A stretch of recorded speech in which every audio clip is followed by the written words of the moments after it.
Karen glared at me and snapped. Remember what happens if you defy the boss's wife. I can get your husband fired in no time. I won't obey you. And neither will my husband. My name is Caddy Donnelly. I'm a housewife in my 40s.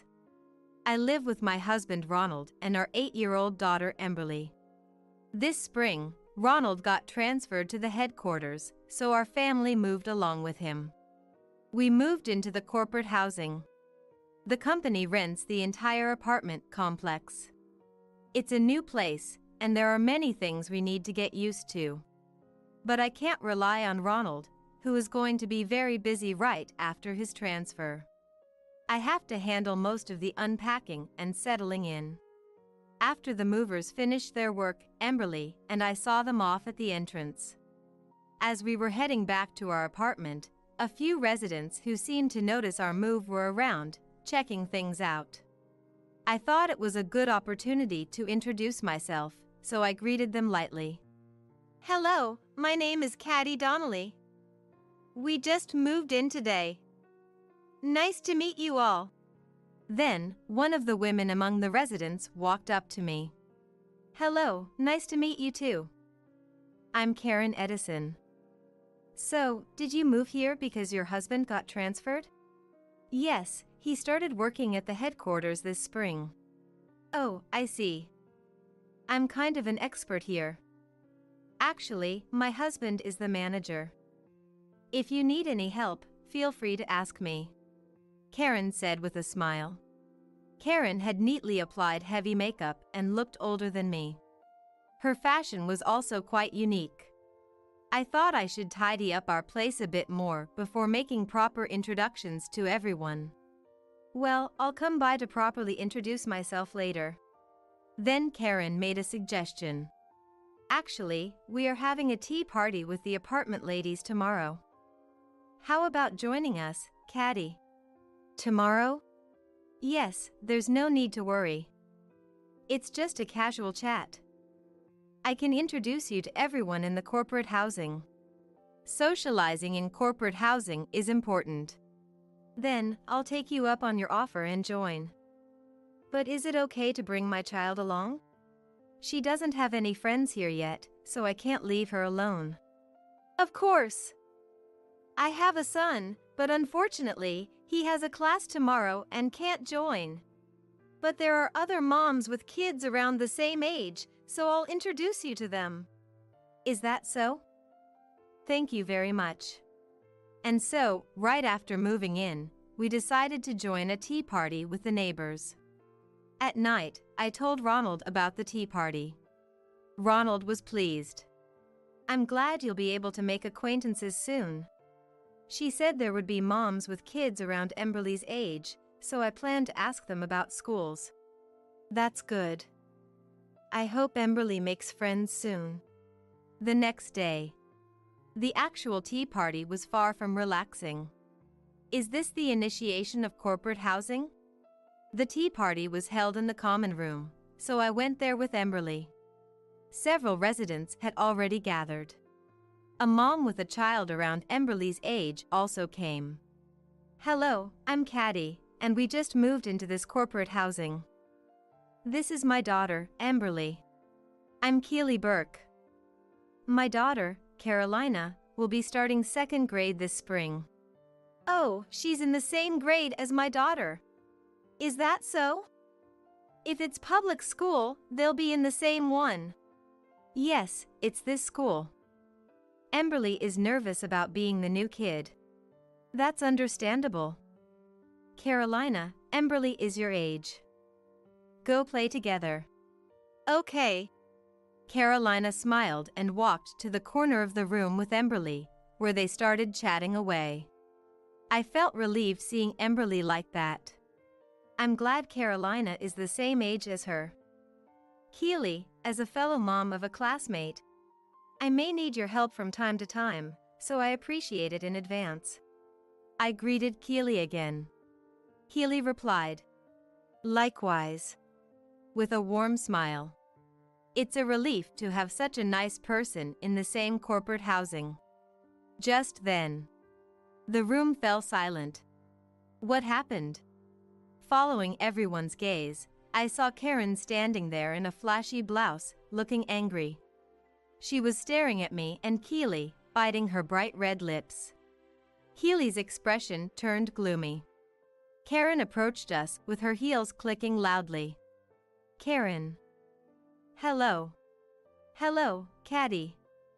By the way, Keely, have you already introduced yourself to Caddy? Huh? Yes.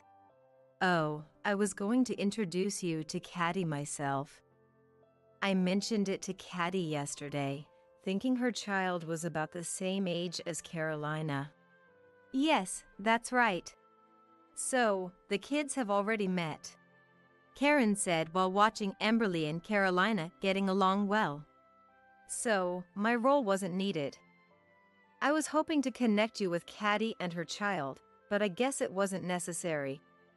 Feeling the heavy atmosphere, I couldn't help but say. But we are here today thanks to your invitation yesterday, Karen. Thank you so much. Karen seemed to be a bit appeased. That's good. Enjoy today. Karen smiled and walked away from us. Keely looked relieved. However, Karen's next words changed the atmosphere again. Oh? Who was in charge of snacks today? The room started to buzz. Wasn't it Keely's turn today? What? All the residents' eyes focused on Keely. I'm sorry. I've been so busy with the new school year preparations for the kids that I completely forgot. Keely apologized, and Karen responded. Oh, we're all busy. But having a new member and starting off like this isn't great. What should we do? She smiled at Keely, but her eyes were not smiling at all. I'm really sorry. I'll go get something right now. Keely was about to rush out, so I hurriedly stopped her. Keely, wait. How about using these snacks if it's okay with you? I showed her the contents of the paper bag I had brought. Actually, I had brought some baked goods as a greeting for the new neighbors. Seeing Keely's confusion, I decided to check with Karen. Karen, how about using the snacks I brought for today? I intended to share them with everyone. Karen looked at me closely and said, Well, that's thoughtful. What do you all think? Since Caddy suggested it, shall we? She glanced around, pressuring everyone. Then, sounds good. I agree. Voices of agreement arose, and the snack crisis was averted. The topics at the tea party were really trivial. Introduced by Karen, I quickly greeted everyone about the move. After that, it was all about which supermarket had the best deals or changes in the school teachers, just small talk. After about an hour, Karen said, Shall we wrap it up for today? And the tea party ended. Karen called out to me. Caddy, how was it? Thank you for letting me join even though it was on short notice. Of course, we're going to be living in the same corporate housing. We should get along. See you later.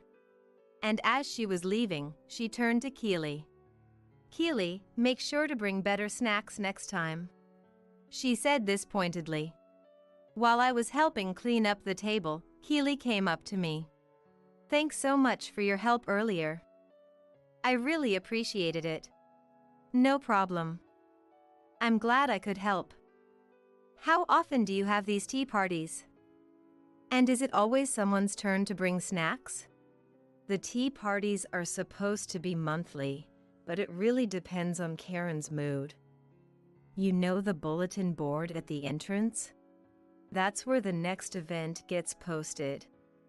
And yes, we take turns bringing snacks. Since you helped me today, I'll be in charge next time. I see. Do we have to attend every time? I didn't see anything about that in the corporate housing rules. You're right. There's no strict rule about attending. Here, Keely lowered her voice and looked around nervously. But if you don't show up, Karen will take notice. Is Karen really that important in this corporate housing? Rumor has it that if you get on Karen's bad side, her husband might demote or transfer yours. So, everyone tries to stay on her good side for the sake of their families. Wow! By the way, which department does your husband work in? I think he's in sales right now. Oh, Karen's husband is the head of the sales department. Really? Caddy, just be careful around Karen. That night, I told Ronald about what happened during the day. Wow, there's a lot of politics even in corporate housing. It seems so. And Karen's husband is the head of the sales department. Edison, the head of sales, huh? Yes, that's right. Could it be that the work you were asked to do? Don't worry about my job. How about you and Emberly? Are you making friends? Actually, yes. Emberly met a girl her age, and they seem to get along well. Her name is Carolina. And the one who told me about the corporate housing was Carolina's mom, Keely. I think Keely and I could be good friends. That's good to hear.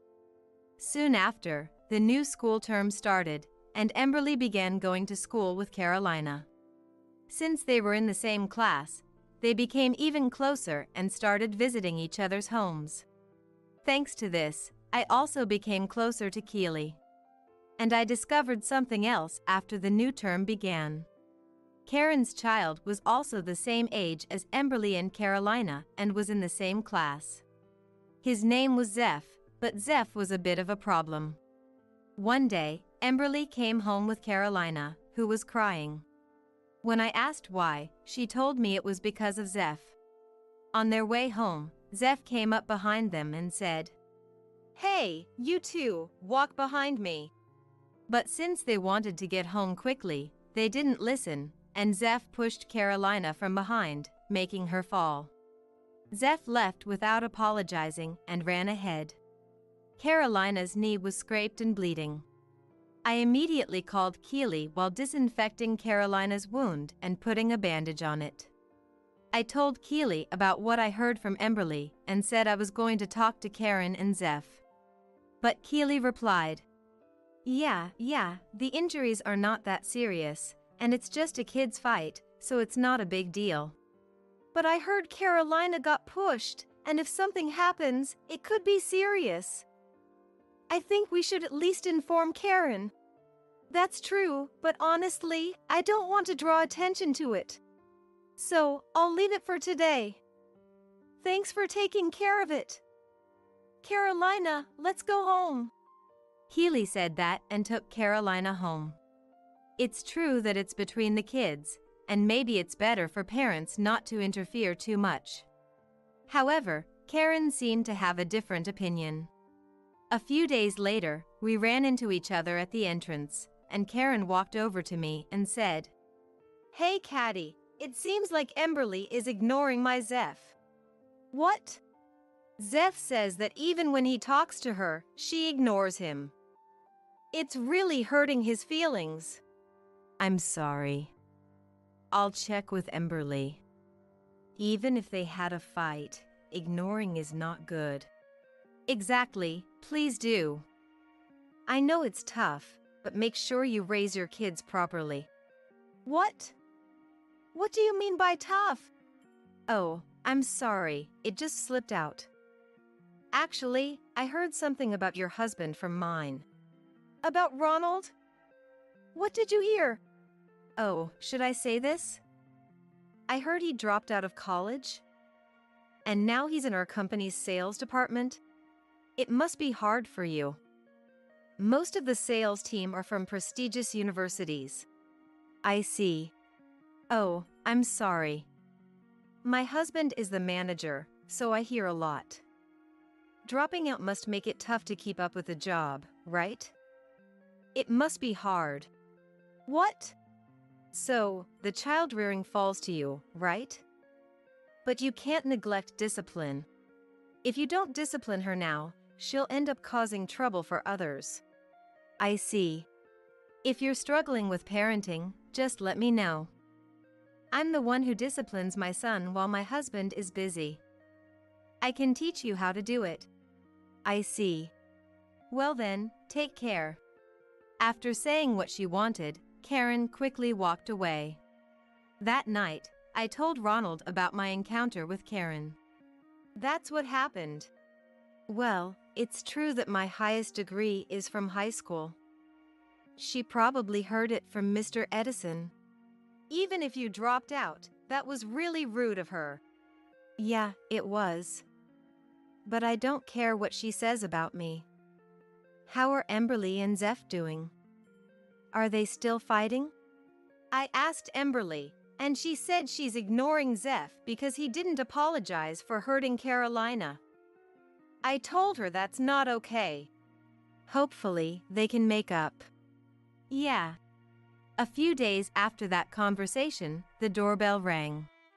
When I opened the door, it was Karen and Zeph. I wondered what it was about. Zeph's tutoring was canceled today. He wanted to play with friends, so I brought him over. They're classmates, right? And I have a hair appointment, so could you watch him for 2 hours? What? If you watch him, I'll give you some advice on discipline, she said with a confident look. And it seems like with a dropout husband, your home is quite modest. Karen peered into our house and muttered in a small voice. Then she looked at her watch and said, "Oh, it's already this time. Sorry, I have to go now. Bye." Karen left Zeph at my house without waiting for my response. Then, Zeph walked into the house without saying a word. Just moments later, from the back of the room, "No, stop it." I heard Emberly scream. What happened? I hurried over to find Zeph had scribbled all over the picture Emberly was drawing. Mom, Zeph ruined my picture. Zeph, unapologetic, said, I fixed it because it was weird. It wasn't weird. Yes, it was. Mom said that your dad didn't go to a good school, so you'd end up weird too. While comforting Emberly, I said, Emberly, your picture wasn't weird. Why don't you try drawing it again? Then, turning to the sulking Zeph, I asked, Do you want to draw something too? I decided to have them both draw. But Zeph, this is boring. Give me a snack, quickly said. When I gave him a snack, he started wandering around the house, leaving crumbs everywhere. He didn't listen even when I told him to stop. The 2 hours I promised to watch him dragged on as Zeph continued fighting with Emberly. Yet, Karen didn't come back. Well, I thought, sometimes there's a bit of a wait at the salon. However, Karen finally returned 2 hours later. Thank you. Zeph, let's go home. You're late. Oh, don't be so picky. I ran into a friend and had a little tea party. That's why I'm late. A tea party? While leaving your child with someone else? Ignoring my surprise, Karen continued as if it were completely normal. A little delay is fine. I guess when your husband didn't finish college, you have to pinch pennies, and you get a bit picky. I might ask you again, okay? Without asking how Zeph behaved, Karen hurriedly left. After Zeph left, I had to clean up all the toys he left out and vacuum the whole house. About a week later, Karen tried to drop Zeph off again. She approached with a smile. Caddy, do you have plans this afternoon? I have a date with friends and need you to watch Zeph again. Recalling the previous incident, I politely declined. Oh, sorry, I have plans today. Karen's friendly smile disappeared instantly, replaced by a serious look. I see. She walked away. The next day, I saw Keely, who looked exhausted. I asked, What's wrong? Yesterday, Karen suddenly left Zeph with us. She did? Was it okay? To be honest, not really. Carolina remembers when Zeph pushed her before, so she doesn't want to be around him. But Zeph is still causing trouble, so I had to keep intervening. It was exhausting. Sorry to hear that. I deeply sympathized with Keely. It seemed Karen didn't consider changing her plans for her child. After that, Karen started giving me various tasks. We're having a tea party this Saturday, so Caddy, please put up a notice on the board and clean the garbage area. And even when I did it, she complained. Caddy, this is the bulletin board announcement. Everyone is looking forward to the tea party, so could you make it a bit more festive? You really lack sense. The garbage area could be a bit cleaner. I wonder if your home looks like this too. I kept hearing such complaints, having to revise simple notices repeatedly and clean up over and over again. One day, after these ongoing hassles, something decisive happened. I got a call from the school during the day. Apparently, Zeph had an argument and pushed Emberly, causing her to get hurt. When I went to the office, Ms. Donnelly, this way please. I was led to another room. Inside, I saw Emberly with tears in her eyes, her arm bandaged, and Zeph looking sullen. Emberly, what happened? Oh, Ms. Donnelly. Ms. Edison will be here shortly, and then we can discuss in detail. Soon, Karen arrived. She immediately rushed to Zeph. Zeph, are you okay? Are you hurt? Then she glared at us. All right, let's discuss. The teacher began explaining. Apparently, Zeph and Emberly had an argument during recess. Zeph had teased Emberly. Your dad is stupid.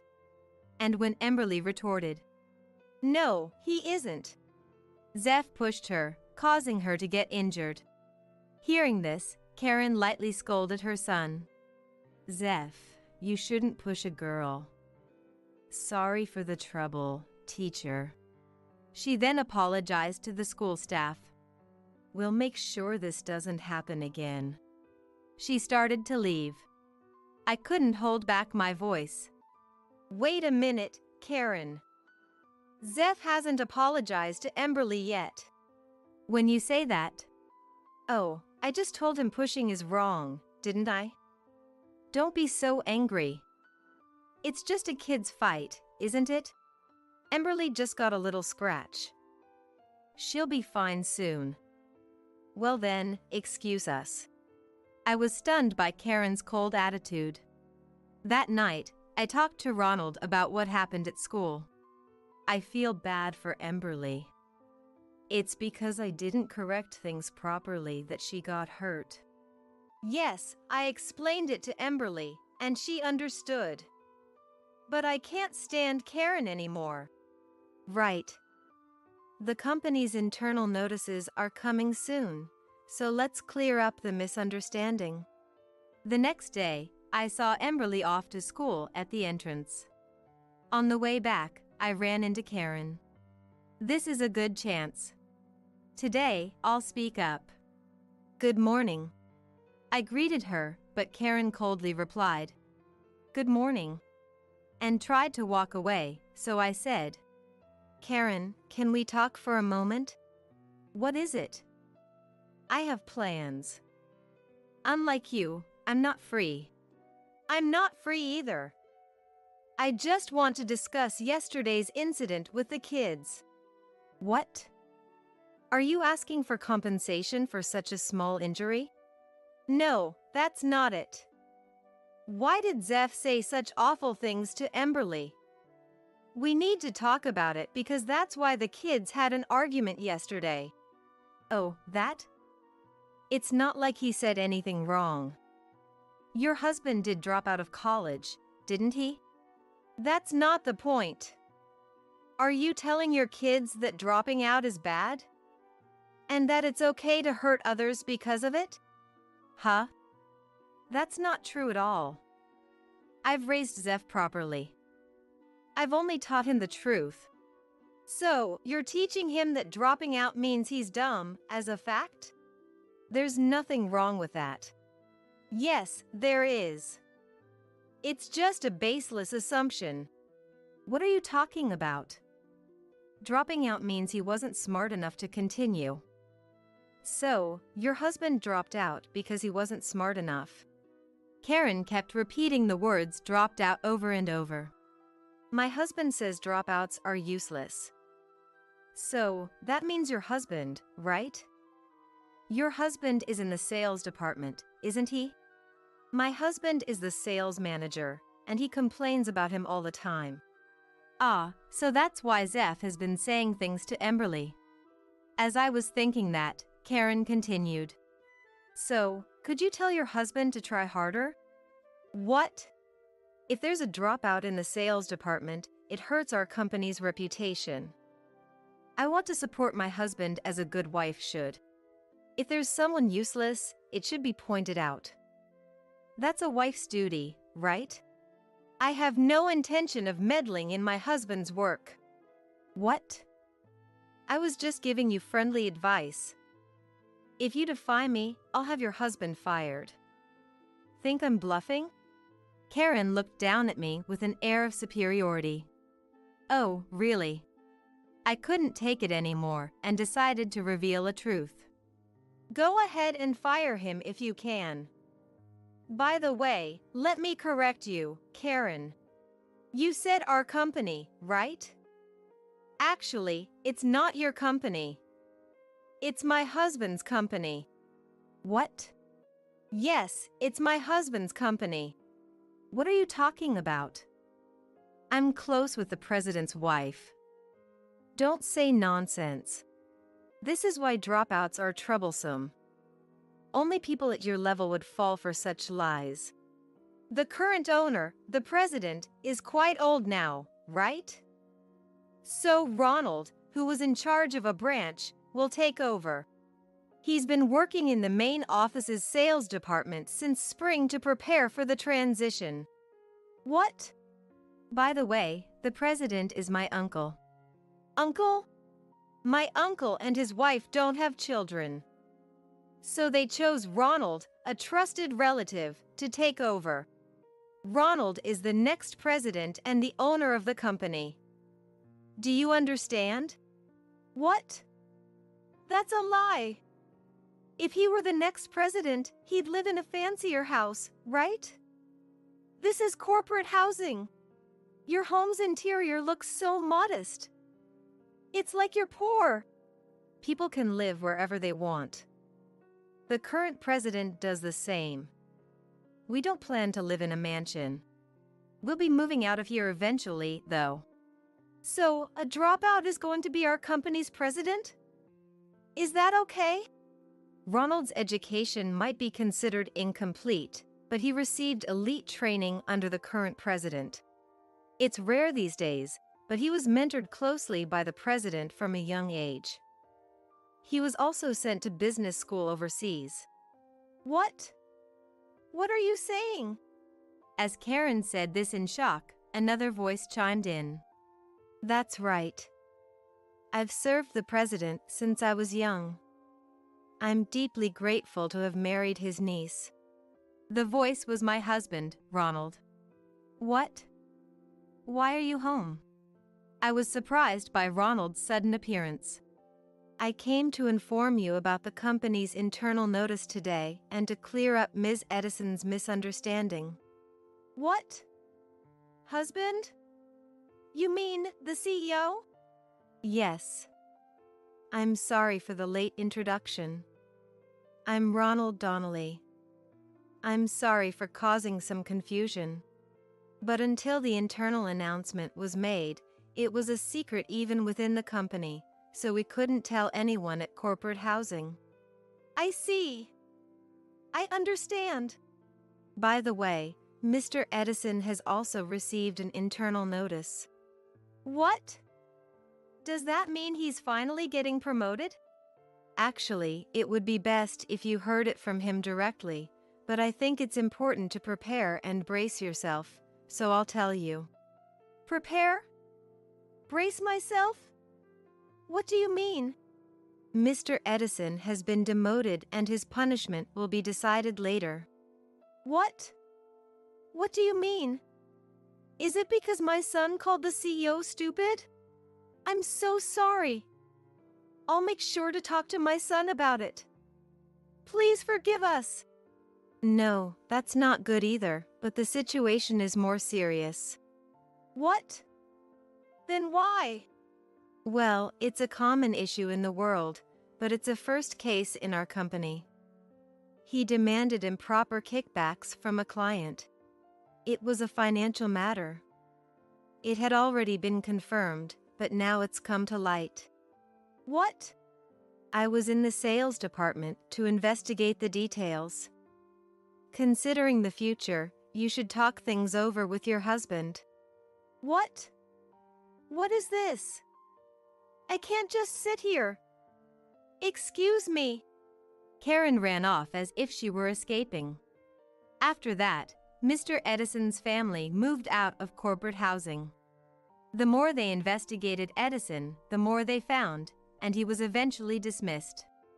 As for my family, we bought a house as originally planned and moved out of corporate housing.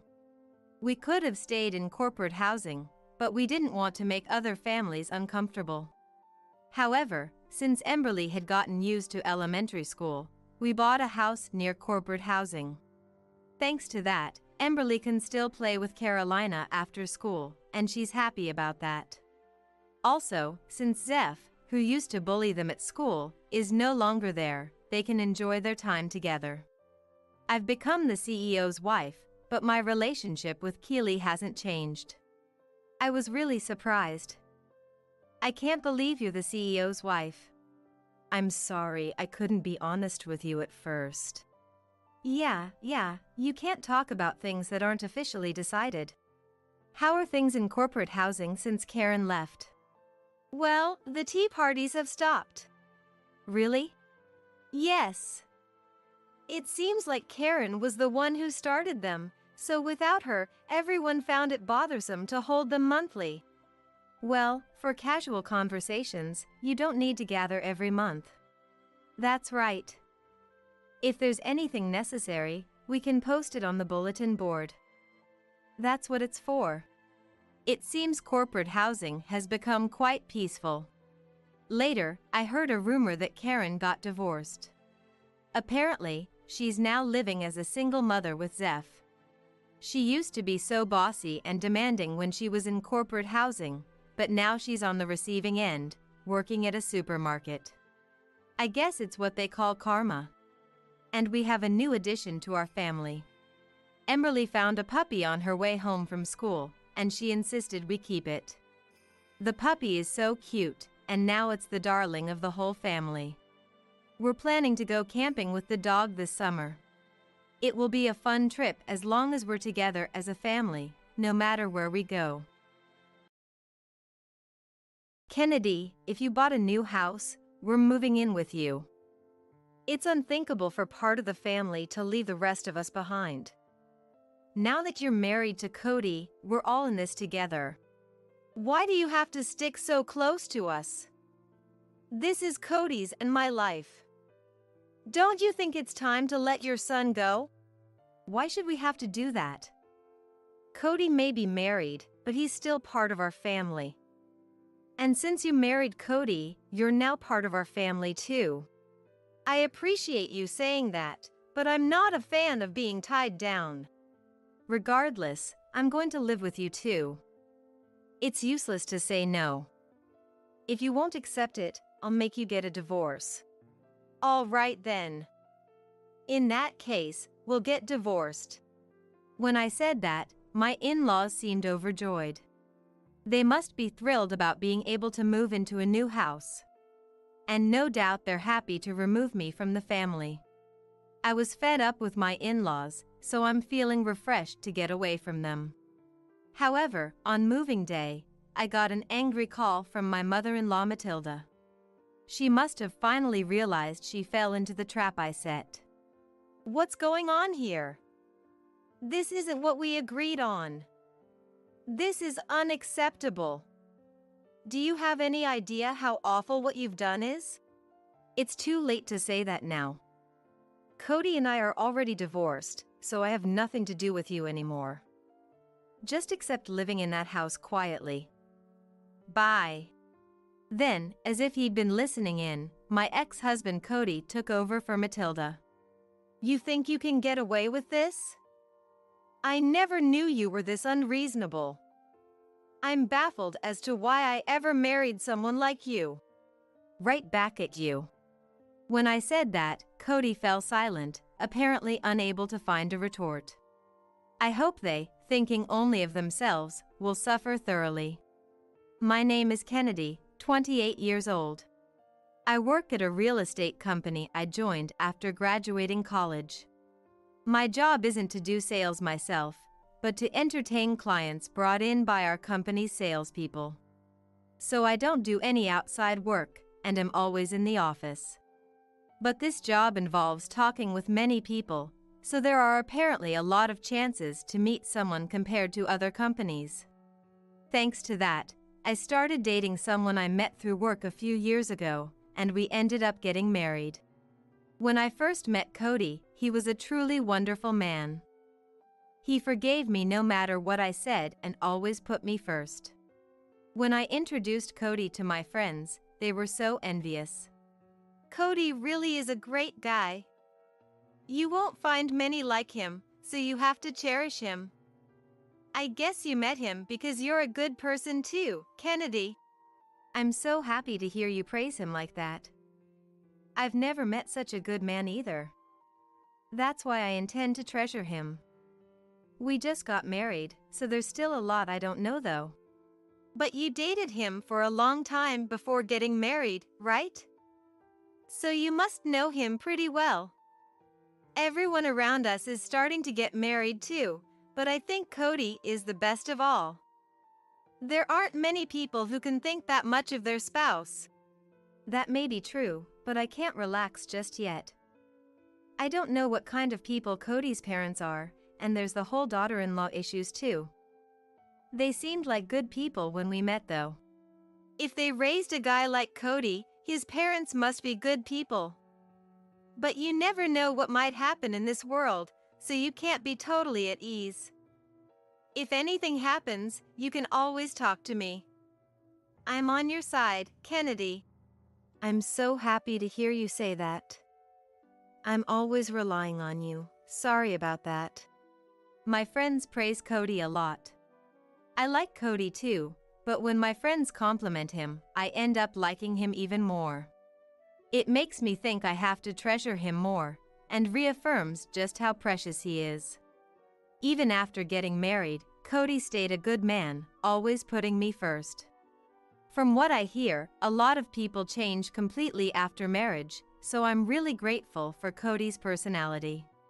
But a few months after we got married, Cody started acting strange recently. He'd leave me at home and frequently go back to his parents' place.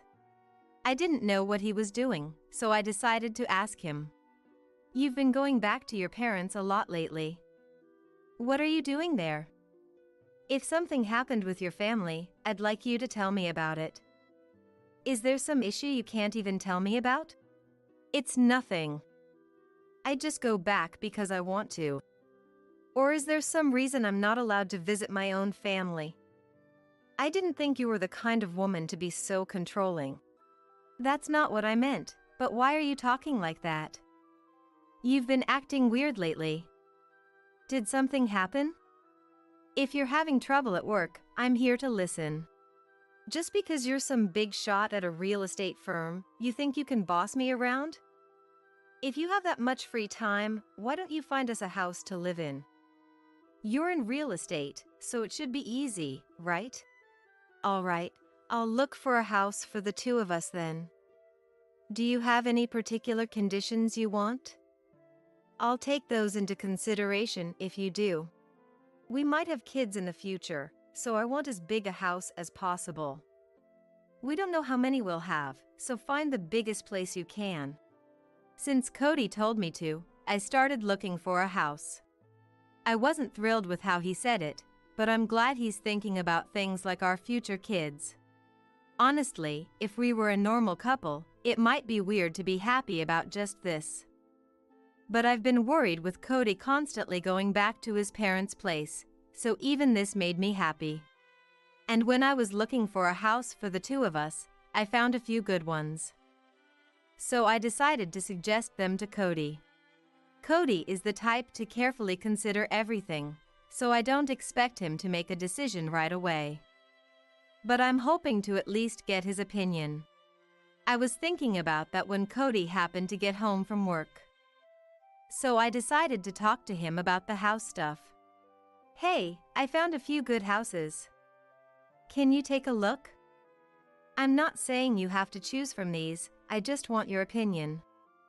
This is the house we'll be living in from now on, so let's decide carefully. Oh right, I forgot to tell you something, Kennedy. Actually, my mom and Alexis are coming over today. So get things ready. If you don't tidy up the rooms more, Mom will get mad at you. I never heard anything about that. What's going on? If they're coming, tell me way in advance. There's only so much I can do if you spring this on me suddenly. I thought I told you, but I was busy with work and forgot. It's not something to get that mad about. What's with you? You just need to clean a bit, so don't get so angry. We just got married, so I don't want Matilda to hate me.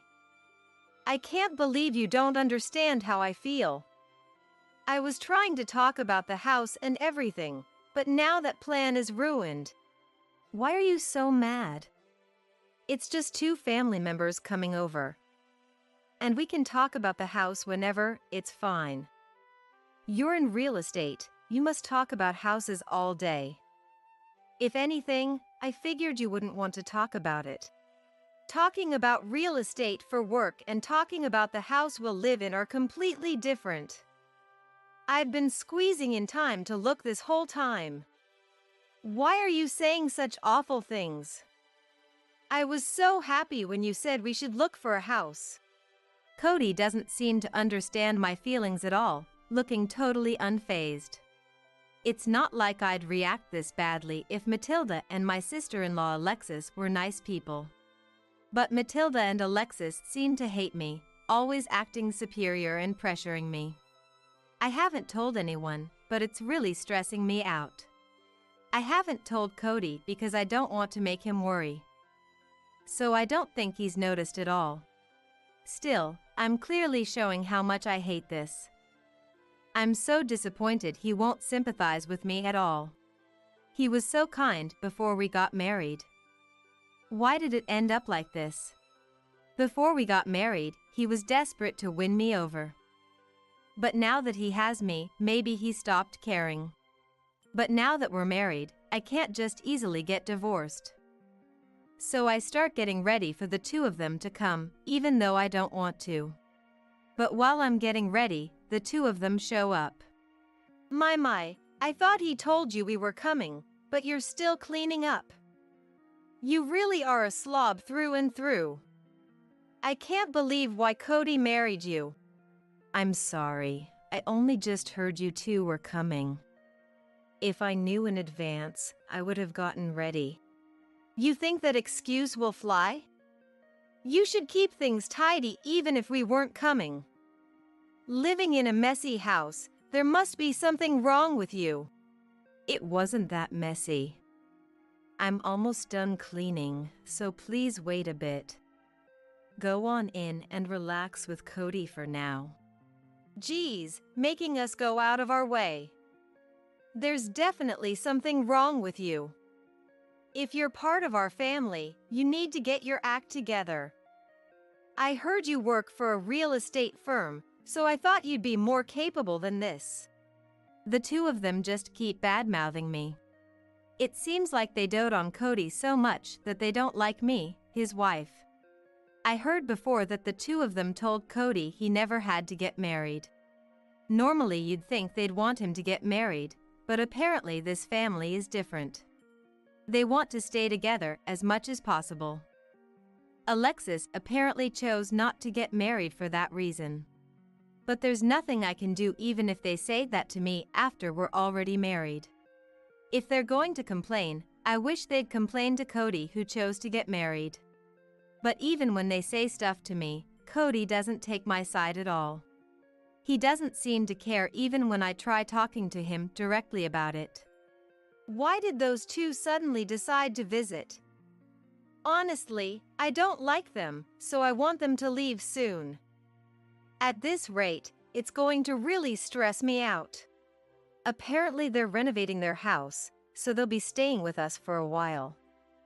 We just got married, so you're not used to it yet, but you'll get used to it with this visit. If you don't get along with them soon, it'll just stay awkward. I never heard about this. This makes no sense. Why didn't you tell me about something so important way sooner? How long are they planning to stay? I don't know the details, but just assume we'll be living together. We got married and became a family, so deal with at least that much. We're trying to buy a new house anyway, so it works out. Wait a second, you're planning to live together even in the new house? Is that why you said to find a place that fits a lot of people? We're family, so don't ignore me like this. You don't have to get so mad. We're family. Living with 2 people or 4 people, it's no different. Anyway, just find a house for all of us to live in. What Cody is saying makes absolutely no sense. We finally got married, so why do we have to live with 4 people? I was worried, so I asked before we got married, but he said there was no chance of a 2-family home. But now that he's saying this after we're married, I can't accept it. But it seems like the other 3 are moving forward with this without me. I accidentally overheard them talking about living together when I wasn't around. I wonder what kind of place the new house will be. If possible, I'd like somewhere with a big yard. She's a real estate agent, so she'll find a good place. We can just relax and wait. That's why you married a real estate agent after all. She better find a good house for us or we'll be in trouble. She can't do anything besides her job, so at least she can look for a house. For now, let's keep talking about this without her finding out. We just need to get our hands on a good house. I had no idea they were scheming behind my back like this. I can't believe the reason Cody married me was for a house. I'm sure Cody had other reasons too, but Matilda and Alexis really seemed to be in it for the house. So that's why he was nice to me before we got married, but suddenly got cold and started going back to his parents' place after the wedding. Now that I've heard that, I can't put up with this anymore. I've decided to divorce Cody. I won't forgive them for harassing me so much while planning to benefit themselves. They tried to use me, so I'll make absolutely sure they regret it. While keeping those feelings to myself and pretending I hadn't heard anything, I proceeded with the meeting about the house with Cody. About the new house, is it okay if I decide everything? I'll make sure it's a house the 4 of us can comfortably live in, so don't worry. You're a real estate agent after all, so find us a good place. Alexis said she wants somewhere with a big yard, so consider that too. And Mom said she wants to get a pet, so I'm counting on you for that as well. I see, so a house with a big yard where we can have pets. The pets shouldn't be an issue since it's our own place. But if we want a big yard, it might end up being a bit in the countryside. That's not a problem at all, so don't worry about it. The place Mom and Alexis live now is pretty rural too. Dad works away from home and doesn't come back, so you don't have to think about that. I hadn't heard about Taylor, so he works away from home? But is it really okay to decide on the house without getting their opinion? If we're going to live together, shouldn't we discuss it with them?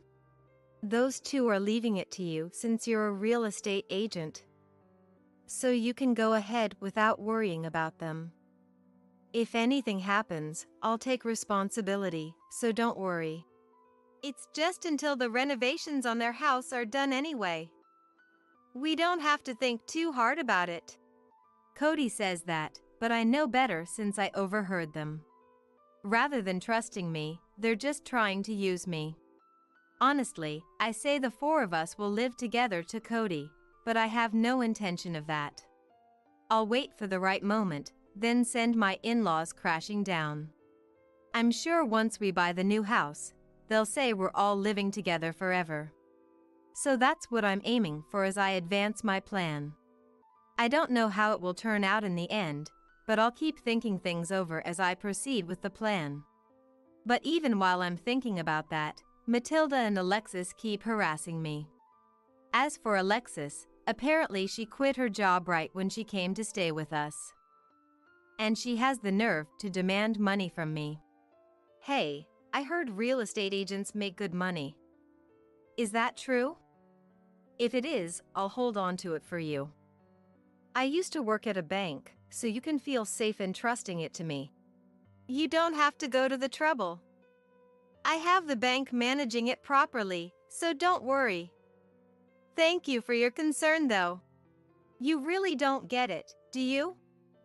I'm telling you to hand over the money now. We let you marry Cody, so the least you can do is give us some money. Why should I have to give you money?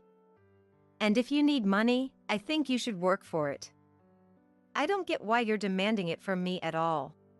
We're family now, so of course we should combine our bank accounts. As a first step, you can let me hold on to your money. Of course I'll give it back to you after increasing it, so don't worry about that. Increase it? You mean you're planning to go gambling again? I heard from Cody that you do that a lot. Please don't use my hard-earned money for that. Geez, you're really hopeless. Even after I explained this much, you won't hand over the money. You're way too stingy. If you're going to be like that, I'll make Cody divorce you. If you like Cody that much, why don't you get money from him? If you can really increase it, I'm sure Cody would be thrilled. And I think you should ask Cody first before me anyway. What are you saying?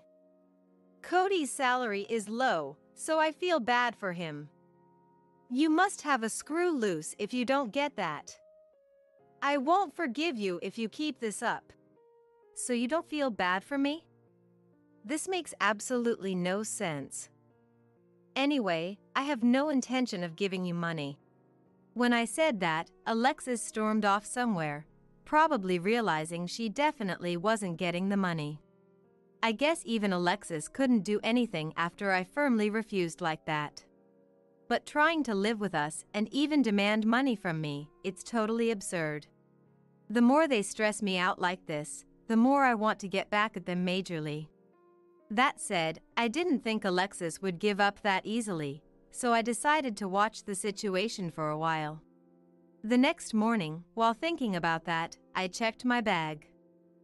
The money I put in there to pay utility bills was gone. The timing made me suspect Alexis, so I watched her for a bit. And sure enough, I caught her stealing my money. It seems she's been taking money not just for utilities, but from my wallet too. And it's not just Alexis harassing me, but Matilda too. Is the new house still not decided? If you don't hurry, the renovations on our place will be done. I want to live in the new house, so decide quickly. I'm looking as hard as I can, but it's just not getting decided. For 4 adults to have plenty of space, it has to be a pretty big house. There are some if we go a bit rural, but... Oh, just pick one of those then, let's decide. If you don't find a house soon, it'll be cramped here. How long are you going to make us suffer? You don't have to say it like that. I'm scrambling to deal with you all suddenly deciding to live with us. Just hurry up and decide on a house.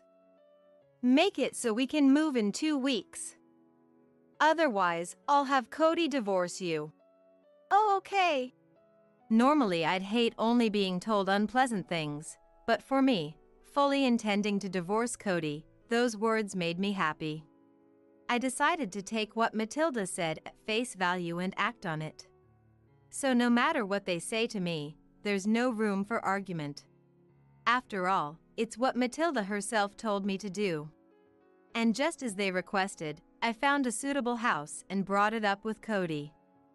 He said to put it in his name so he doesn't look bad to Matilda and Alexis. Putting it in your name means you're paying the down payment too, right? We can split the mortgage payments, but the down payment is set low anyway, so it's fine. More importantly, I want it in my name in case something happens. I want to be able to say it's my house no matter what. If you're okay with that.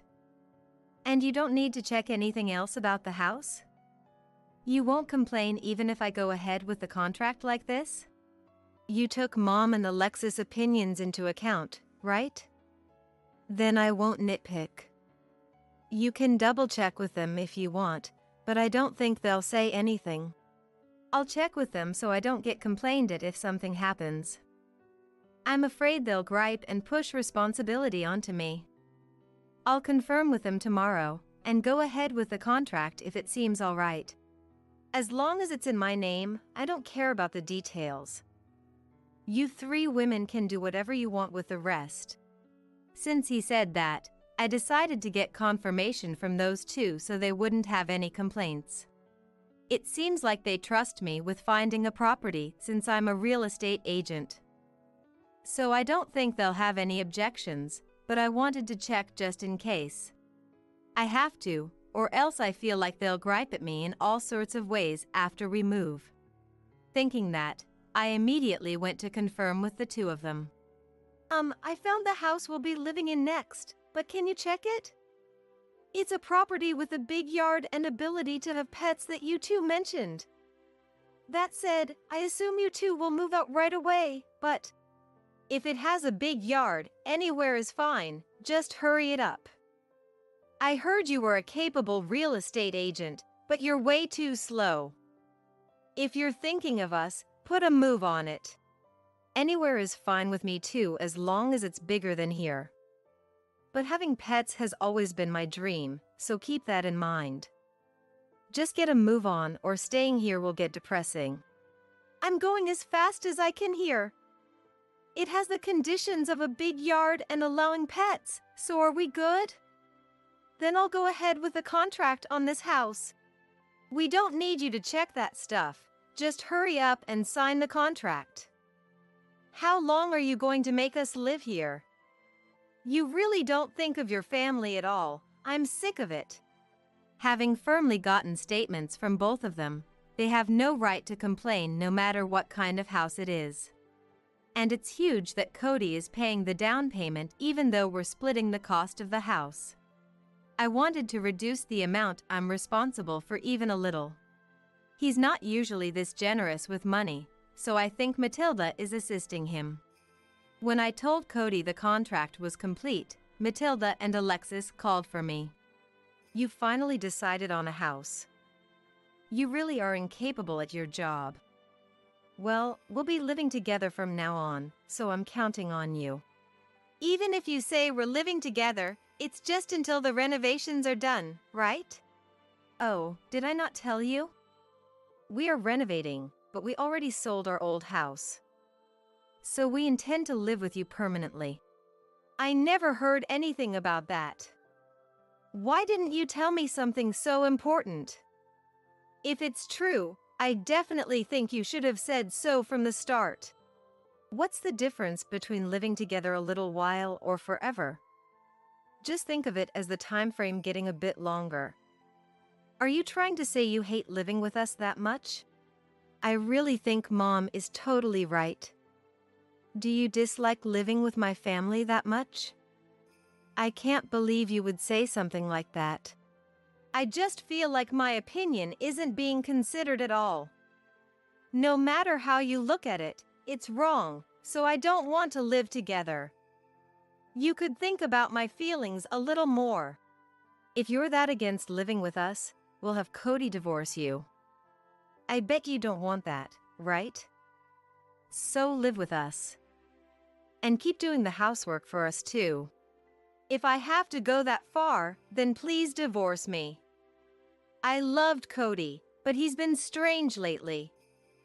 Please, all of you, go live in the new house or whatever. Oh, is that so? Works for us. Sorry you went to the trouble of finding a house though. The three of us, without you in the way, will live happily as a family. Everything contract related is finished, so rest assured. All that's left is paying for the house and alimony from the divorce. What do you mean alimony? I said I'd pay the down payment, but I never heard anything about alimony. There are a few things I want to claim, but first, you're cheating. Did you really think I hadn't noticed? Actually, when Cody suspiciously started going back to his parents more after we got married, I hired a private investigator. And it came out that while saying he was going to his parents, he was really going on dates with his coworker at work. I only found this out very recently, so I was planning to bring it up at this opportunity. Cody didn't seem to realize I had hired an investigator. And if I brought it up before deciding on divorce, I figured he'd try to talk his way out of it. So I properly asked the investigator to prepare evidence like photos. Either Cody had no idea I was doing this, or he's acting extremely surprised. Matilda and Alexis didn't seem to know either, unable to hide their shock. And when I lay out the photographic evidence, the three of them stare at it intently. I can't believe this was going on. I thought it was suspicious, so I had my investigator thoroughly investigated you. I thought you were going back to your parents way too much. Any man will have an affair or two. If you can't even forgive that, you're a really small-minded woman. Alexis will have to pay alimony too. Why should I have to pay alimony? I haven't cheated, so I have no obligation to pay. Alexis, you were stealing my money, right? The money for utility bills and from my wallet. Did you think I wouldn't notice? Don't spout nonsense with no proof. If it's proof you want, I have video I secretly took. And no way. Alexis, you borrowed money from me too, and you were doing stuff like that? Apparently, even though she told me she couldn't borrow from Cody, she must have gotten desperate. It seems she borrowed from him too. Not knowing that, Matilda looks flabbergasted. Anyway, please just pay the alimony and for the house. It's in Cody's name, so you all have the obligation to pay. This can't be. After that, the three of them moved into the new house at the address I sent them. The place we were living until now, I canceled the lease right at the renewal timing. So I'm at my parents' place. I thought I might be a bit lonely after the divorce, but with my parents and Kat here, I don't feel that lonely. If anything, I feel refreshed being away from my in-laws. While I was relaxing like that, I got an intense call from Matilda. Judging from the number of missed calls, something must have happened. I'm sure she realized the plot I schemed. I don't want them coming to the house, so I decided to answer. Hey, what is going on here? You tricked us, didn't you? Do you think you can get away with this? You sound really angry, but what happened? I just found a house that met your requests. And I got confirmation from you all before signing the contract. The house came with a ranch, and we're obligated to raise animals. I never heard anything about that. What are you going to do about this? It has a ranch as the big yard, and pets were already included. Alexis isn't working, so she can raise them. I just did exactly what you all told me to. There's no way we can raise cows. What kind of nonsense are you spouting? Anyway, we can't live somewhere like this. It's too late. The contract is already in Cody's name. Live there until you find a new place. I won't forgive you for this. Prepare yourself.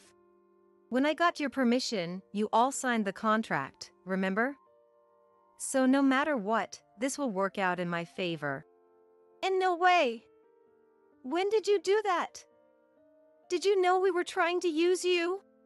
I overheard that conversation too. Too bad, but you have no choice but to live there. This can't be. Why do we have to live on a ranch? If she has evidence of everything, we can't do anything. Now that I have proof, no one can argue back anymore. Actually, when I got their permission, I had them sign a written agreement just in case. So none of them can dispute it at all. The three of them were so eager to move that they signed without suspecting a thing. In the end, according to my coworker handling Cody and the others, they sold their old house too. So they're living in the rural house with the ranch that I picked out. It took time to find a property that came with a ranch that needed managing, but I'm glad I worked hard for it. I was able to properly get alimony from Cody, and now I'm living comfortably at my parents' place. I don't know what will happen from here on, but I'm going to believe in myself and keep living my life. I've gotten calls from Cody and Matilda asking me to help them, but I don't think they're worth helping. So I'm blocking their calls and just getting updates from my coworker. I told my coworker to be strict with Cody and the others. So I think they'll be living in that house with the ranch for a while. Seems like a son's wife is just an outsider, huh? No need to waste fancy coffee on a stranger like you. We'll enjoy it ourselves. With that, Emil grinned wickedly. Well, if that's how it's going to be, so be it. This is a game. A doubles game between Emil Elizabeth and Sale Felicia versus me and my husband. Strategy is key in a game. Just you watch. So, I cheerfully responded, gladly, with a big smile. My name is Diana. A 32-year-old working mother. Married to Elliot for 5 years. The day to build our own house has finally arrived. Building a house has been our goal since the beginning of our marriage. We visited various houses, took our time deciding, and diligently saved up. When our child was born 2 years into the marriage, our plans hit a snag. But Elliot and I persevered, and finally, we reached our savings goal. However, actually building the house was harder than imagined. A house is a big purchase. You can't just buy another if something goes wrong. We considered factors like transportation convenience, shopping accessibility, a child-friendly environment, and the reputation of local schools. And whether it was an easy commute for Elliot, a full-time employee. So many things to consider, even just finding the right location was tough. We eventually settled near the in-laws' house. It wasn't out of preference, but because the location was good. It wasn't about living together, but about bearing with minor annoyances. Once the land was decided, it was time to order the house. This was another challenge. Building our ideal home, with budget at the forefront, was full of issues. We progressed, step by step. But complicating matters further were Elizabeth and Felicia. For some reason, they kept interfering. When we mentioned building a house, both suddenly became interested. Elizabeth's eyes sparkled, and Felicia, in her late 20s and single, was excited. Where will it be built? Which home builder are you using? What will the interior look like? They asked all sorts of questions. I tried to brush them off. But then they somehow found out about our meetings with the home builder and the architect and started crashing them. How do they even find these things out? Sorry, it was me who talked. Elliot apologized. So you're the culprit. Even glaring at him, it was too late. If the kitchen storage is too little, Elizabeth would say, having a wooden deck is essential, Felicia would add. Somebody, please sew these two's mouths shut. If you're doing barbecues in the garden, a big sink would be useful. A walk-in closet should be bigger, too. The windows should definitely be double-glazed for soundproofing. We'll need a bedroom for Mom and Dad, right? Shouldn't there be a room for Felicia to stay in too? One after another. Wait, hold on. Why do we need a bedroom for the parents-in-law? And what's this about a room for Felicia? Ignoring Elliot and me, Elizabeth and Felicia, with almost a smirk, keep butting in, making the architect give a wry smile. After they left, I had to confirm with Elliot. I hoped not, but I had this bad feeling. Hey, we're not planning to live together, right? From their manner of speaking, I couldn't shake the feeling they were plotting just that. I hesitantly asked Elliot, who shook his head in a hurry. No way! Dad wouldn't think of leaving the house he's used to.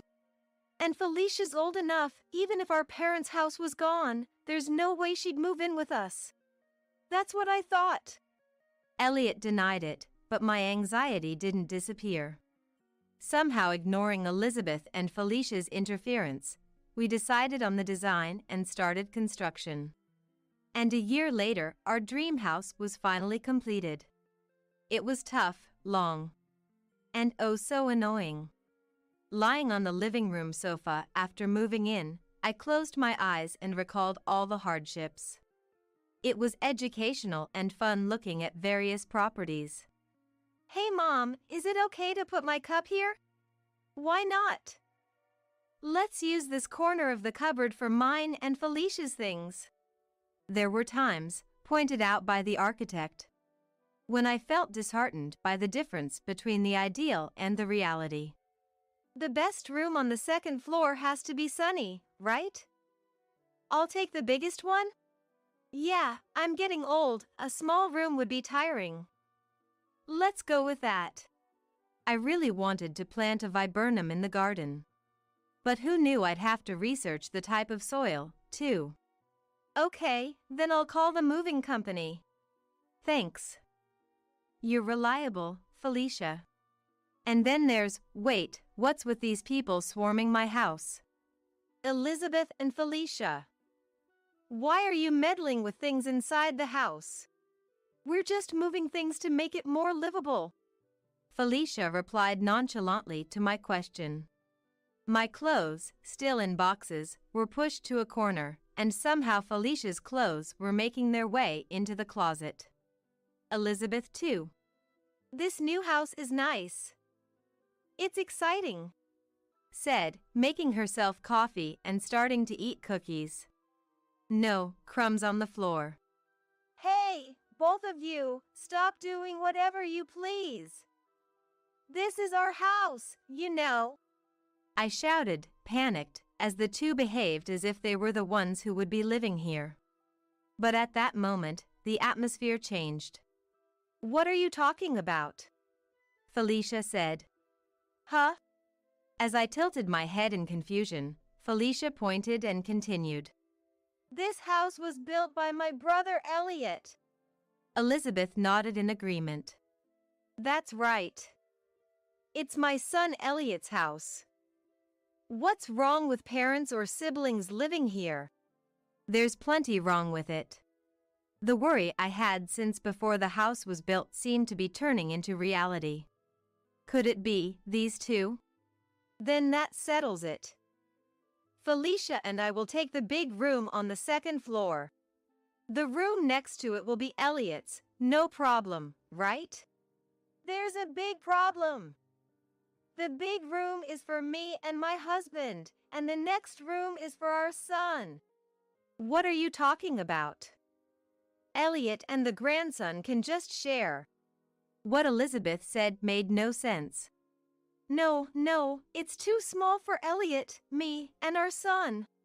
Elliot and the grandson can manage. I'm here too, you know. What are you talking about? That's when Elizabeth looked at me with a sinister smile. Listen here. This house was built by Elliot, who's related by blood. That means it's the right of his blood relatives to live here. You're just an outsider, a stranger. You should just sleep on that sofa over there, she said, pointing to the sofa. You're kidding, right? Elizabeth and Felicia seem serious about living in this house. My precious home is about to be occupied by this alien mother-daughter duo. Worried, I consulted Elliot that night. Luckily, they hadn't stayed over yet, but since they were talking about movers, they might seriously start living here soon. Hey, are you really going to give them the biggest room? No way. Of course not. When I told Elliot about today, he frowned. But they're talking about turning our room into Elizabeth and Felicia's room? That's a bit much. Elliot, looking troubled, tilted his head and talked with Elizabeth and Felicia the next day. And I thought they understood. What, Elizabeth? What are you doing? We're moving in. They didn't get it at all. During the day, when our son was at daycare and Elliot was at work, Elizabeth arrived with movers and started bringing in boxes. Moving in! Really, such an inflexible daughter-in-law. Why should we have to settle for a small room? That's practically ungrateful. After all, a son's wife is just a stranger. Didn't Elliot tell you anything? He did. No to the big room. What a narrowed-down version of the story. Living in this house at all is the problem. I was stunned as they moved everything in. The space intended for our son's room was now occupied by heaps of cardboard boxes, and then Felicia arrived. Oh no, it's a small room. Felicia! What on earth? Hi, Diana, let's get along from now on. Since it's the joyous first day of moving in, let's have a luxurious dinner, okay? No. Ignoring me, Elizabeth and Felicia disappeared into their room and closed the door. Oh, great. Due to Elizabeth and Felicia's surprise invasion, our new home was now occupied by the enemy. Suddenly, I was living with the occupying force. Cleaning, laundry, cooking, all my responsibility, which I wasn't happy about. And them using our stuff without permission was upsetting. But I couldn't really tell them not to use things since we were living together. As I was thinking this, Felicia took out a bottle of wine. That was something I bought for myself, but before I could say anything, she drank it. Out of the corner of my eye, I saw Elizabeth generously using my expensive lotion. That's expensive stuff. I ordered various things for the luxurious dinner, and of course, I had to pay. Elizabeth and Felicia ate all the delivered dinner. I didn't get a single bite. Elizabeth and Felicia always took showers before me, my husband, and our son. And they always left the hot water running. They never contributed to the utility bills. And they watched TV late into the night at high volume. The house was a mess, dirty everywhere. I'm always positive.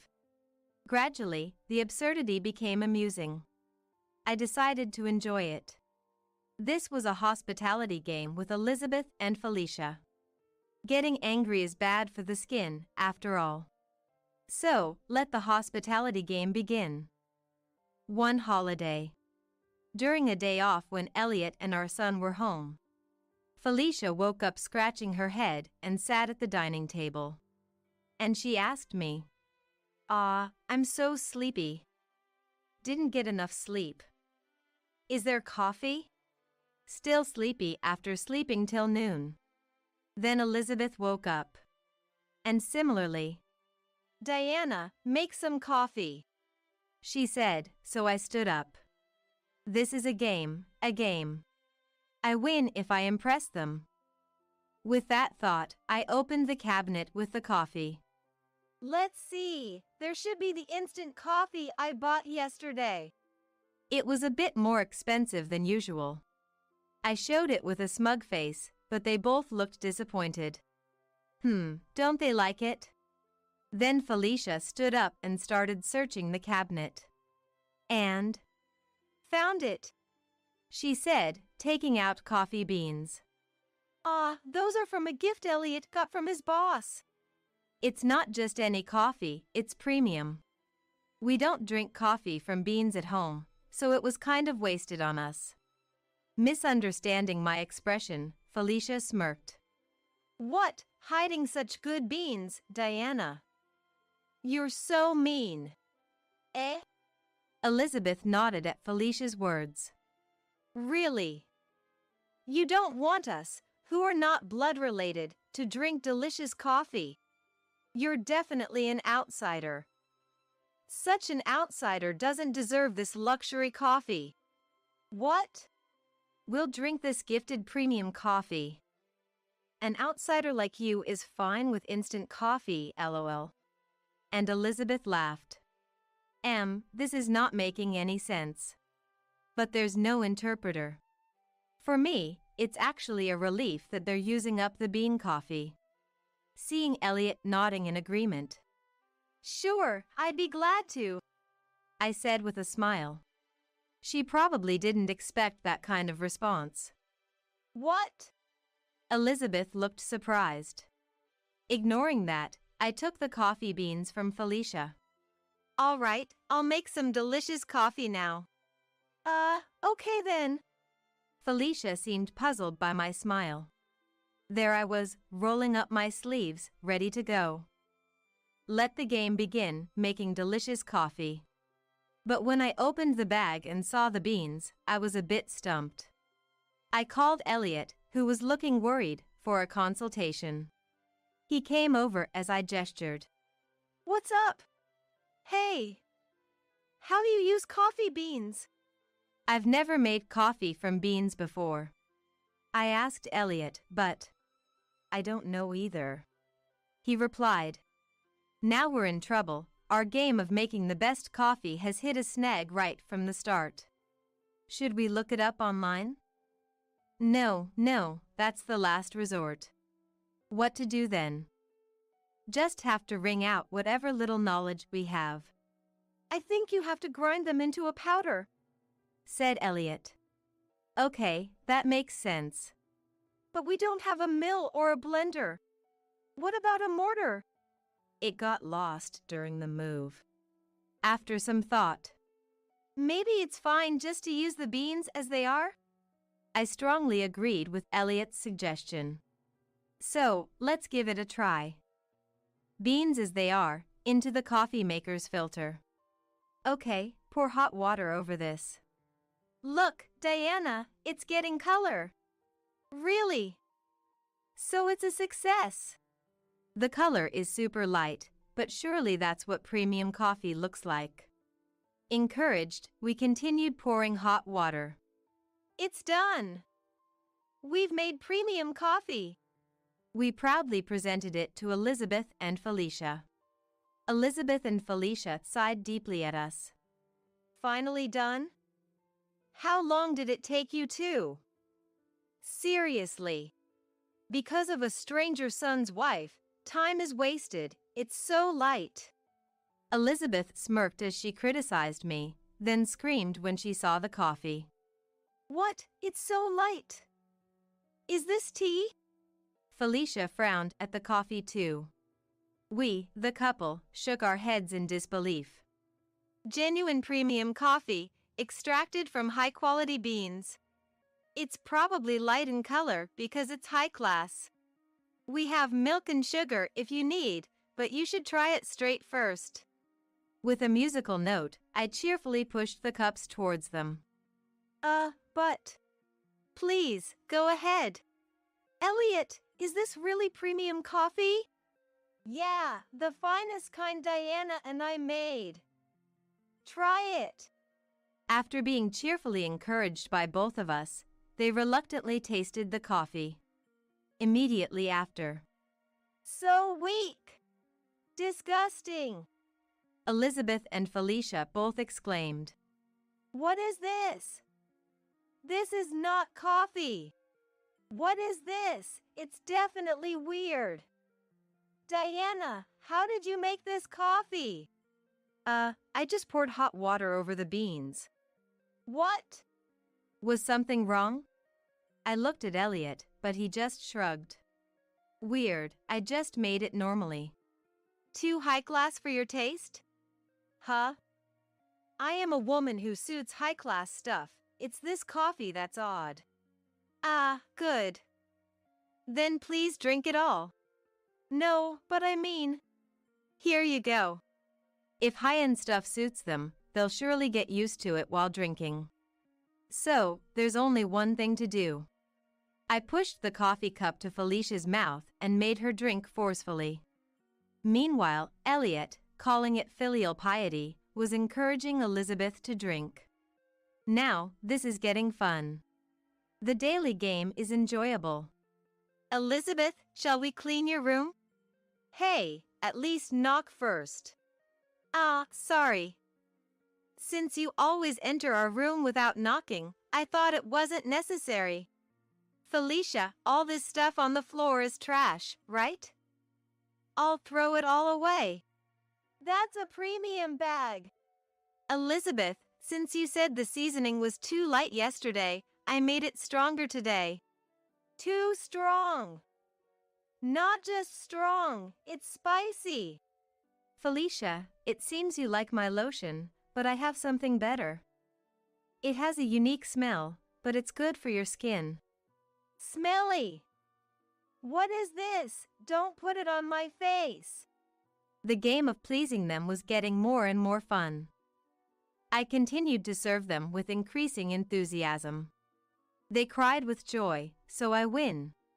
Elliot was also doing various things, but as I spend more time with them, I have the advantage. Then one day, Elizabeth and Felicia disappeared. Huh? Then I received a call from Fael. Oh right, Freddie from the in-laws' house. How has he been? Enjoying a carefree solo life? That's good. According to Freddie, Elizabeth and Felicia came back crying. What happened? Elizabeth's lips are swollen, and Felicia's skin is shiny but smells terrible, he said. They must have been so happy they went to report to Freddie. But they shouldn't think it's over yet. There's a barbecue in the garden tonight. I'm setting up a trampoline for Elizabeth and Felicia to enjoy, so I'll go pick them up now. I announced and went to fetch them from the in-laws' house. For some reason, they ran away, and a chase began.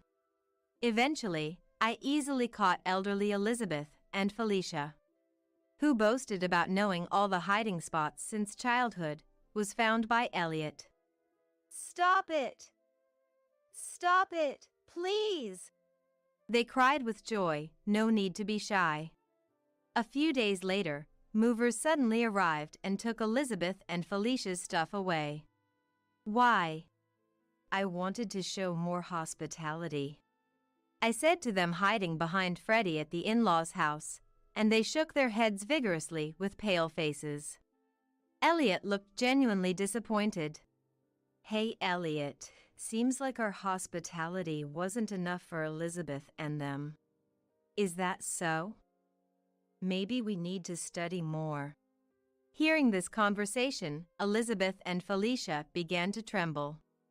After that, Elizabeth and Felicia stopped coming to our house. Even when I greet them in the neighborhood, hello, they run away immediately. Well, it's fine. Peaceful days returned. We remodeled their room into our son's room, and were even talking about having another child. Feeling a bit unfulfilled now the game is over, unnoticed Freddie stood beside me. The real ditzy ones never realize they're ditzy, do they? And muttered. This time, give the baby to your brother. You can just have another one. After I announced my pregnancy to my parents, my mother uttered those unbelievable words. Brother Zach and his wife Rosie, who is infertile, demanded that I give up my child for adoption to them. My parents have always prioritized Zach over everything and neglected me. The hopeful future I had envisioned upon conceiving my first child turned into despair. My name is Olivia. I've been married to my husband Walt for 3 years. Our marriage is great, and we've been talking like we want a child soon. However, I've kept some distance from my family home. The reason lies with my parents and my brother Zach. At the family home, my parents, Zach, and his wife Rosie live together. Zach was a prodigy since childhood and graduated from a prestigious university. He now secured a job at a major corporation. He is set to join and eventually take over our father's company. Our parents have adored him since he was young. In comparison, I wasn't very smart and had average looks, so I don't have many memories of being cherished by our parents. From a young age, I was always confused by the difference in treatment between Zach and me, often feeling down alone. Especially our mother, she was always with him, clearly showing he was her favorite. As for me, she mostly ignored me. When she did talk, it was usually to put me down. Perhaps influenced by our parents, Zach looked down on me too, so we never had a good sibling relationship. I felt I had no place at home and grew increasingly isolated. For those reasons, as soon as I graduated high school, I left home. My parents, seemingly uninterested in me, didn't say much when I announced my departure. In fact, they seemed almost pleased. After leaving, I got a job. And 3 years later, I married Walt, who was a classmate from high school. I was eager to build my own family and find my peace, away from the influence of my family. I only return home for Thanksgiving and Christmas. I'd rather not go, but my parents insist. They worry about appearances, and a daughter who never visits would look bad. They make a fuss if I don't go, so I endure it and visit twice a year. I went back grudgingly this Thanksgiving, but my mother was as cold as ever. You and your husband are still so unimpressive. It ruins the festive mood. She started with her sarcasm right away. She called us back only to say such things. If she's going to be like this, she shouldn't bother calling. I thought, while fending off her sarcasm, but her barbs continued. We're worried about you. You two live in poverty. We always think you'll come begging for money. My family home is quite wealthy. But since leaving, I've never asked for financial help and have been living off our own earnings with Walt. We manage a decent life and even celebrate their birthdays properly. There's no way we would do that. I immediately responded to her baseless accusation. However, she blurted out, "But you two are still low income, aren't you?" And then shifted her gaze to Walt beside me. "Walt, you're still working at that detective agency, right? How long do you plan to keep doing that shady business? Don't you feel embarrassed?" Indeed, Walt works as a detective, something she always ridicules. She sees detective work as shady and inferior to regular jobs. While Walt was explaining his job to make it understandable for her, Zach chimed in. "Mom, it's pointless to even listen to that. Detective work is shady, something nobody wants to get involved in. It's a low-level job done by people beneath us. The salary must be nothing compared to mine." Flaunting his elitism, Zach looked down on detective work, just like her. That is something we've been hearing since we got married. Walt remained silent, but I felt angry that his job was being completely dismissed. Walt has been my confidant since our student days, so he understands what my family is like. Therefore, he always accompanies me when we have to visit my parents, not wanting to leave me alone. Even though he knows he'll be subjected to unpleasantness, I still feel terribly guilty. This visit, like others, ended up being an unpleasant experience. We resolved to live modestly together, not bothered by my family. Around that time, something wonderful happened. In our 3rd year of marriage, I finally became pregnant. I was overjoyed to be expecting our first child. Considering the way my parents always disparaged me, I felt I couldn't keep my pregnancy a secret from them. So, I visited my family home to announce it. It had been a while since I visited outside of Thanksgiving and Christmas, and my parents, Zach, and his wife Rosie were there. The response to my announcement was unexpected. Upon hearing my news, my mother suddenly raised her voice. "How dare you say such a thing in front of Zach?" I was surprised by her reaction. I hadn't expected congratulations, but this was unexpected. I was puzzled by her reference to Zach, and as I tilted my head in confusion, she revealed a shocking truth. Zach can't have children due to Rosie's constitution. How could you be so insensitive with your announcement? I had no idea that they were infertile. Stunned by her unexpected words, I turned to look at the two. Zach looked uncomfortable and resigned. Meanwhile, Rosie was looking down solemnly. You dare have a child before Zach. If it weren't for Rosie, this wouldn't have happened. She sighed dramatically, glancing back and forth between Rosie and me. Observing that, Zach intervened. You know, Rosie feels guilty enough as it is. Don't be too hard on her, Mom. I was a bit surprised to hear he defend Rosie. From my occasional visits, I knew that his attitude towards Rosie was never that kind. You're really kind, Zach. Rosie, if it weren't for being Zach's wife, you'd have been divorced long ago. Hearing Zach's words, our mother glared at Rosie. Indeed, knowing them, they might have divorced Rosie immediately upon learning of her infertility. But perhaps Zach does have some affection for his wife. I pondered that as I watched he calm our mother down. Well, I've made my announcement, so I'll be heading home. The atmosphere had turned to blaming Rosie because of my announcement, so I decided to leave quickly. But then, my mother turned to me and said something unbelievable. The baby you're having, give it to Zach. What? I couldn't help but exclaim in shock at her outrageous suggestion. What does she mean, give my baby to Zach? You can have another child since you're capable of having one. Since Rosie seems unable to. So giving that baby to Zach as an adopted child will bring peace to our family. Peace? What is she talking about? How could they think of taking my baby for him, just because he can't have children? That's absurd and unjustifiable. When I insisted I would never agree to such a thing, my mother retorted, Look, this is our long-awaited first grandchild. I'll let it grow around me. It's only right that we get to raise it. Zach will take over the company, so we will raise the baby.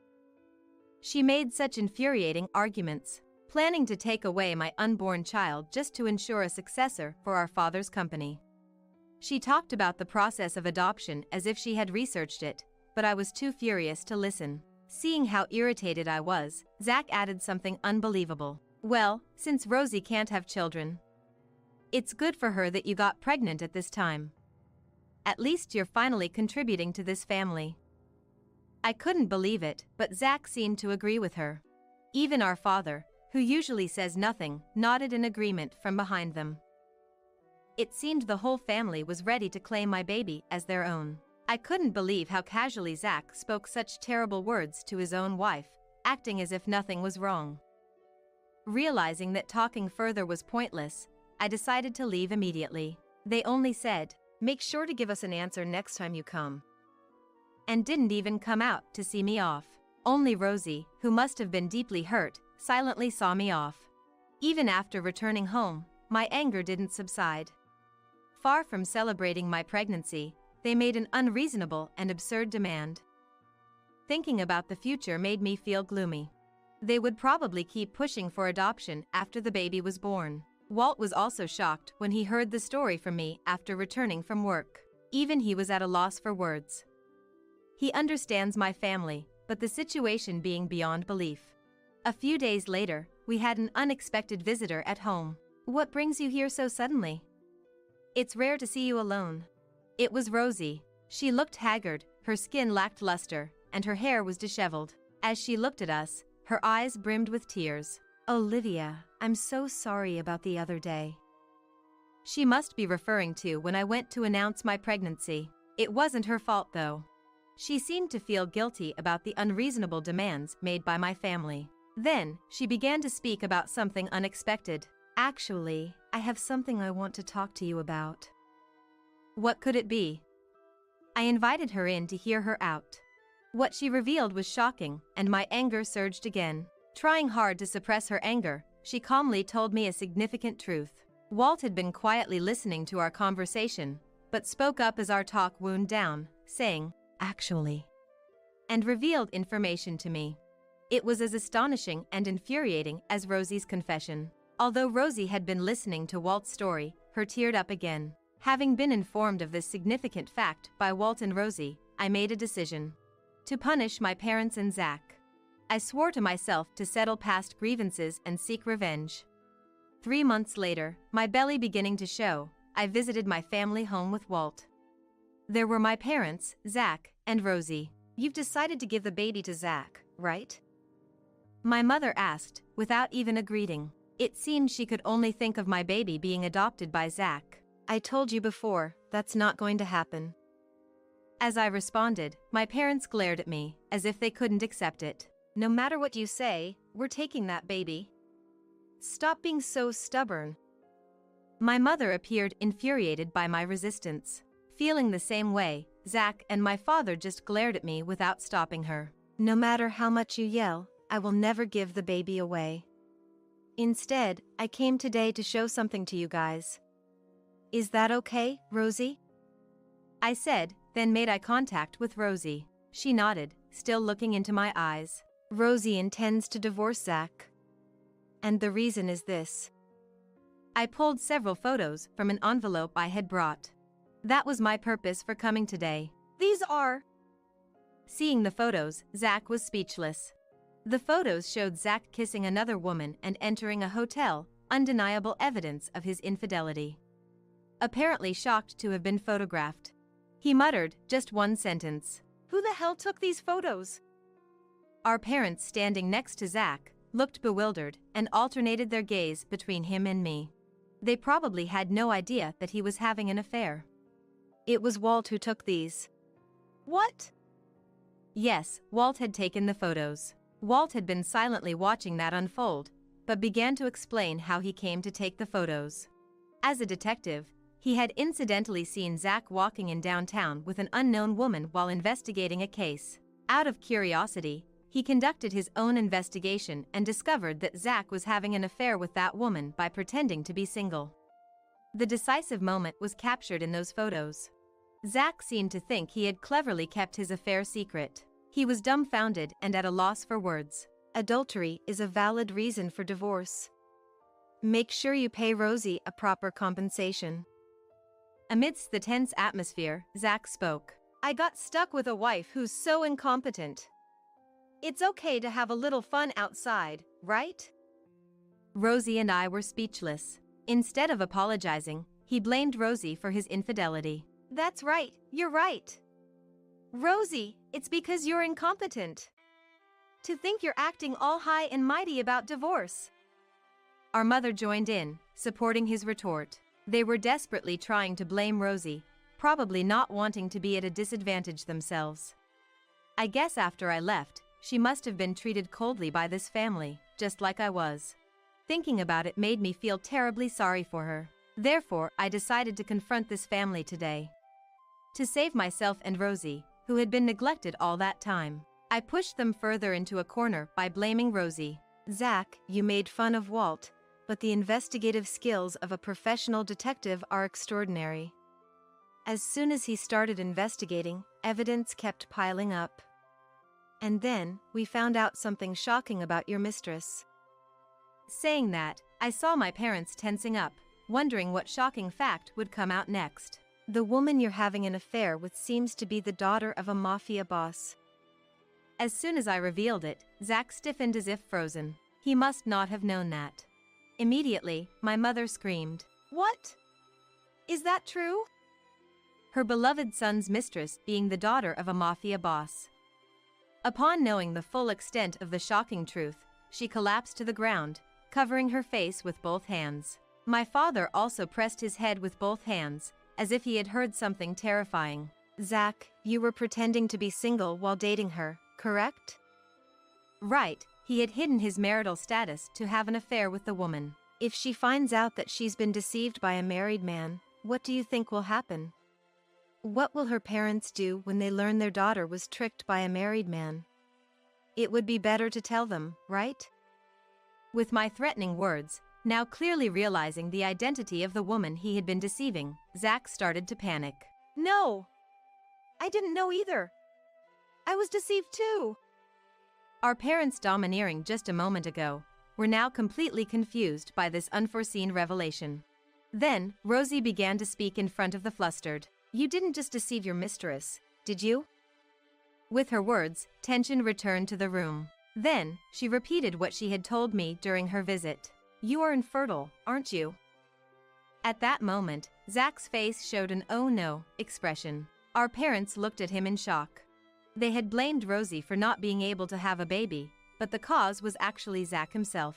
"Did you know, Rosie?"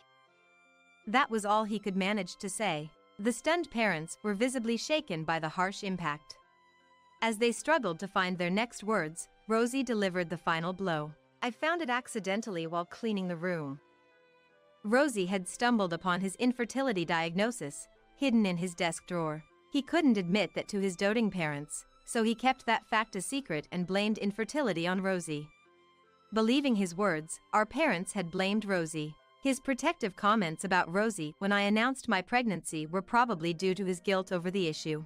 Being blamed for not being able to have a baby, I suffered every day. And the talk turned to taking Olivia's child. I was just so sad. Rosie declared that with a calm and unchanged expression. In contrast, my parents had just learned the shocking truth and were in a panic. "To think Zach will never have a baby, that's just..."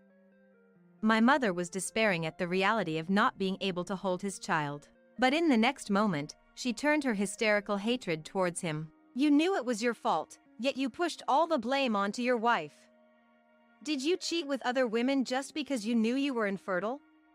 How could my son be so low? Oh dear, why did this happen?" She vented her frustration at him. Hearing it, he finally spoke and started his pitiful explanation. "I was shocked to find out I was infertile. I felt guilty for not giving you two a grandchild. When I found out Olivia was pregnant with a boy, it just seemed convenient." It was a story that made me feel utterly contemptuous. Shaking off my anger, I delivered the final blow to the three. "Your selfish actions hurt Rosie and me. Besides, you have an affair with such a dangerous person. Zach, Mom, and Dad, you all better brace yourselves for what's coming. You guys have hurt so many people, now you'll get what you deserve." Hearing my words, they started apologizing to us, their earlier bravado gone. Where did the momentum go when you asked me to give up my son? I looked at the three of them with disdain, like looking at trash. Beside me, Rosie said nothing and just stared ahead. Her silence spoke volumes about the depth of her sorrow. Zach and my parents were in for tough times ahead. The father of Zach's mistress learned about the affair, and the three of them were summoned and had to apologize repeatedly. Although they managed to break off the affair, Zach was forced to pay a hefty compensation because he had deceived the woman. The amount was staggering, and they learned the hard way the dangers of entanglement with such people. Because of that, my family home soon fell into disarray. My father was forced to resign as company president due to the public scandal. My mother became isolated, seen with disdain by the neighbors, and withdrew into herself. The relationship between my parents became hostile, constantly arguing over Zach. Zach was forced to leave his job after the scandal leaked to his company. As if to add insult to injury, his divorce with Rosie was finalized. Losing his job and having to pay compensation to Rosie, Zach was trapped in a life of relentless work. Around the time Rosie successfully left the family home, I gave birth to a healthy baby boy.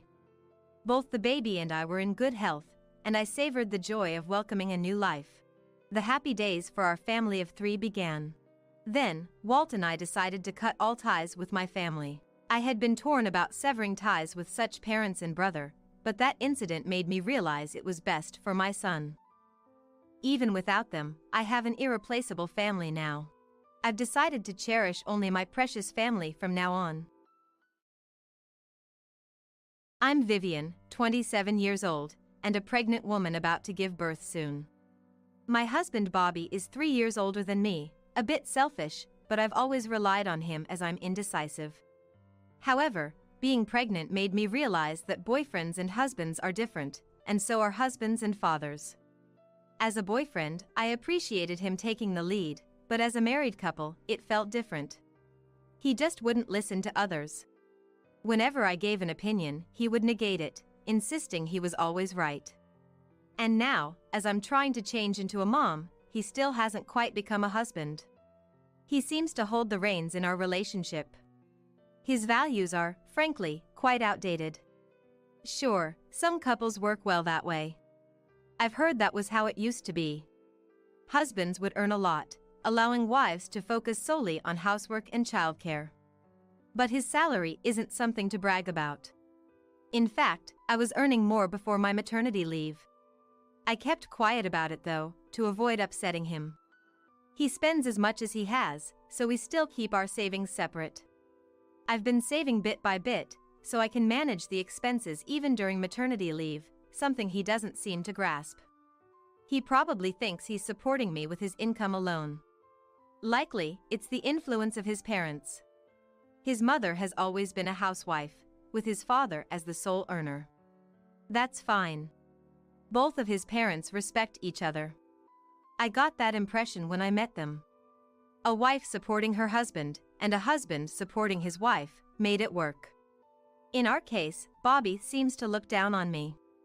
I don't mind him emulating Fael, but I wish he'd learn how to treat his wife as well. When Emael, Wallace, gave birth, Fael supported her as best he could and was proactive in childcare. Even at our first meeting, they seemed like a great couple, the kind I wanted us to be. With my due date being around Christmas, I wonder whether we should go to the in-laws' house. Then, an incident occurred at the end of the year, just before giving birth. In the afternoon, Bobby called from work. Today's the last day of work before the holiday, so after I'm done, my colleagues will come over for drinks. Wait a minute, my due date is soon, right? You can't predict when the baby will come, at least go out to drink somewhere else. Faced with this unbelievable suggestion, I was at a loss for words. What? Are you trying to annoy me? I've already told my colleagues. Don't embarrass me. You always said, don't bring anyone over at the last minute. I told you first thing in the morning. Mom said she gave birth to me 2 days after her due date, and my sister was born a week late. So, a due date is just a guideline. That varies from person to person. Sure, a due date is just a prediction, but we need to be cautious around that time. That's exactly what Wallace said when I announced my pregnancy. But she also said, it would be so much easier if babies would just listen to us before they're born. Bobby apparently not paying attention to that. Continued after a click of his tongue. So, I'll stay home when the due date comes. Don't use pregnancy as an excuse to tie me down. I didn't see your messages today, so clean the house by the time I get back. It was messy when I left this morning. Don't embarrass me, and prepare food and drinks, okay? Remember to keep your promises. Wait, I'm pregnant. I can't even clean up. Remember I asked you to do it yesterday? The mess was because you didn't clean up. He seemed to recall and then got angry. You're a housewife, right? You're being supported, so don't make me do housework. Just do it already. Saying that, he hung up. The mess he was referring to was actually made by him yesterday. He had brought colleagues home just before returning once before. I did ask him to inform me in the morning, but I never expected him to do this, especially not so close to the due date.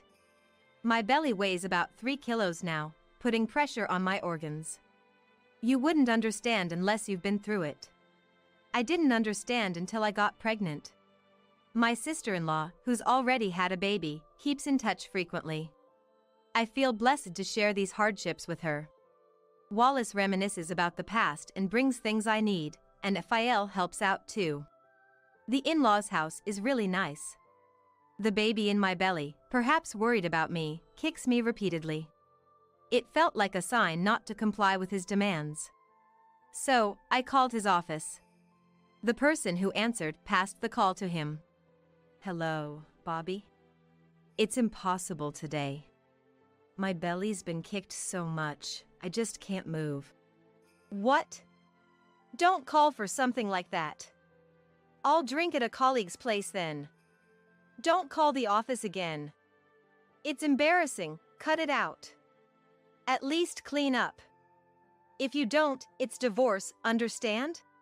All I could hear was the cold electronic tone in my ear. I couldn't believe he was this terrible. Lately, he has been using divorce as a threat for everything. He thinks I'm afraid of divorce now that we have a baby. He uses it to make me anxious. According to him, it's discipline.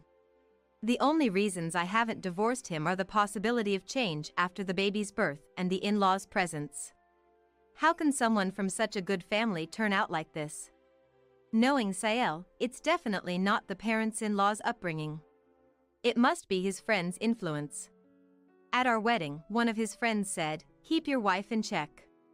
After that, he started acting more arrogantly towards me. Since the wedding, he has been acting even more bossy towards me.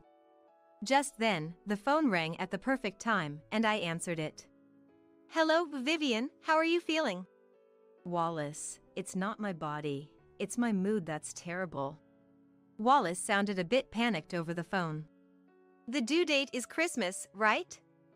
You might feel like you have a lot to do, but prioritize your baby and yourself first. Thank you. But the problem isn't that. I'm sorry to say, but I might end up divorcing. I don't want to part from you guys, but I've reached my limit with this incident. I couldn't hold back my tears anymore. Wallace sounded frantic on the other end. What happened all of a sudden? Can you explain? Bobby called earlier, saying he's bringing colleagues home tonight. He told me to clean up and buy drinks and prepare. If I can't do that, he said it's divorce. So, I guess there's no other choice but to divorce. I've been threatened like this for a while now. Even the usually cheerful Wallace was silent, listening. I'm sorry, I didn't notice. Bobby told me you were going to give birth near your parents' home. What? I'm not at my parents', I'm at our house. I didn't understand why he would lie about that, but her response clarified it. That's why I've been giving him money every day, as he said he could eat properly. I should have taught him housework to reduce your burden. That's my responsibility too. No, she did teach him. It's clear from how Sael is. He just chose to escape. Even Fael does the household himself. Really? I didn't know that. I'm sorry. I almost became an ungrateful wife without knowing the situation. No, it's our fault too. If you're not at your parents', we're neglectful parents. We should have helped more. When he gets drunk, he won't get away with it. I'll give him a piece of my mind next time. I was relieved to have a mother-in-law who would stand up for her son's wife like this. Thank you. I'm really happy I can rely on you, Wallace. You're like a real mom to me now. I lost my mother early, so her friendliness meant a lot to me. I'm feeling okay for now, so I'll try to clean up. I'll order the drinks for delivery and take a break once it's done. Don't push yourself too hard. If anything happens, I'll come right away. After I finished cleaning and was taking a break, he came back home. The party was mostly his colleagues being considerate, but a drunk Bobby started giving orders. Hey, we're out of drinks, bring some more. As he said this, a colleague went to get them, but that only made him angrier. Don't use my colleague, you've embarrassed me again. His colleagues, looking disdainful, soon said they had to leave. Fortunately, it was the holiday season, so there were plenty of excuses. As they left, he passed out, and I saw them out. One of them apologized profusely as they were leaving. We heard you were pregnant, but didn't expect you to be at home. Please take care of yourself. And stopped me as I tried to follow them to the door. After that, I don't remember much for a while. Later, Wallace told me she couldn't get through on the phone and found me unconscious when she arrived. She had called an ambulance in a hurry. I regained consciousness on a hospital bed.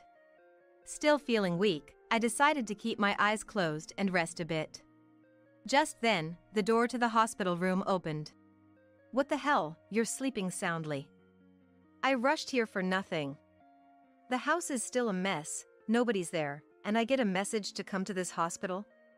You've embarrassed me in front of my colleagues. It's definitely divorce now.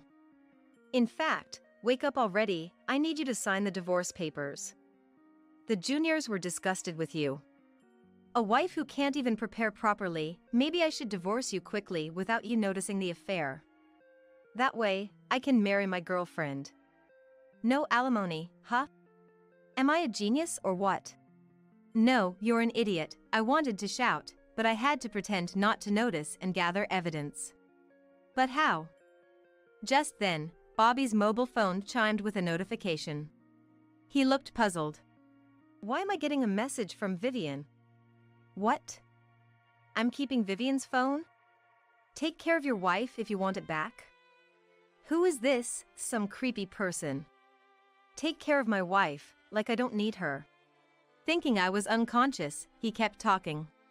Ever since getting pregnant, she's gotten lazy with housework, doesn't care about her appearance, and just keeps getting fatter. That's natural, I thought, I'm pregnant with your baby. I need nutrition for two. The doctor even said my weight gain was appropriate. He probably doesn't know that. If only my mobile phone was nearby, I could have recorded this. And to think he's having an affair too. His morals are skewed, but so is that woman.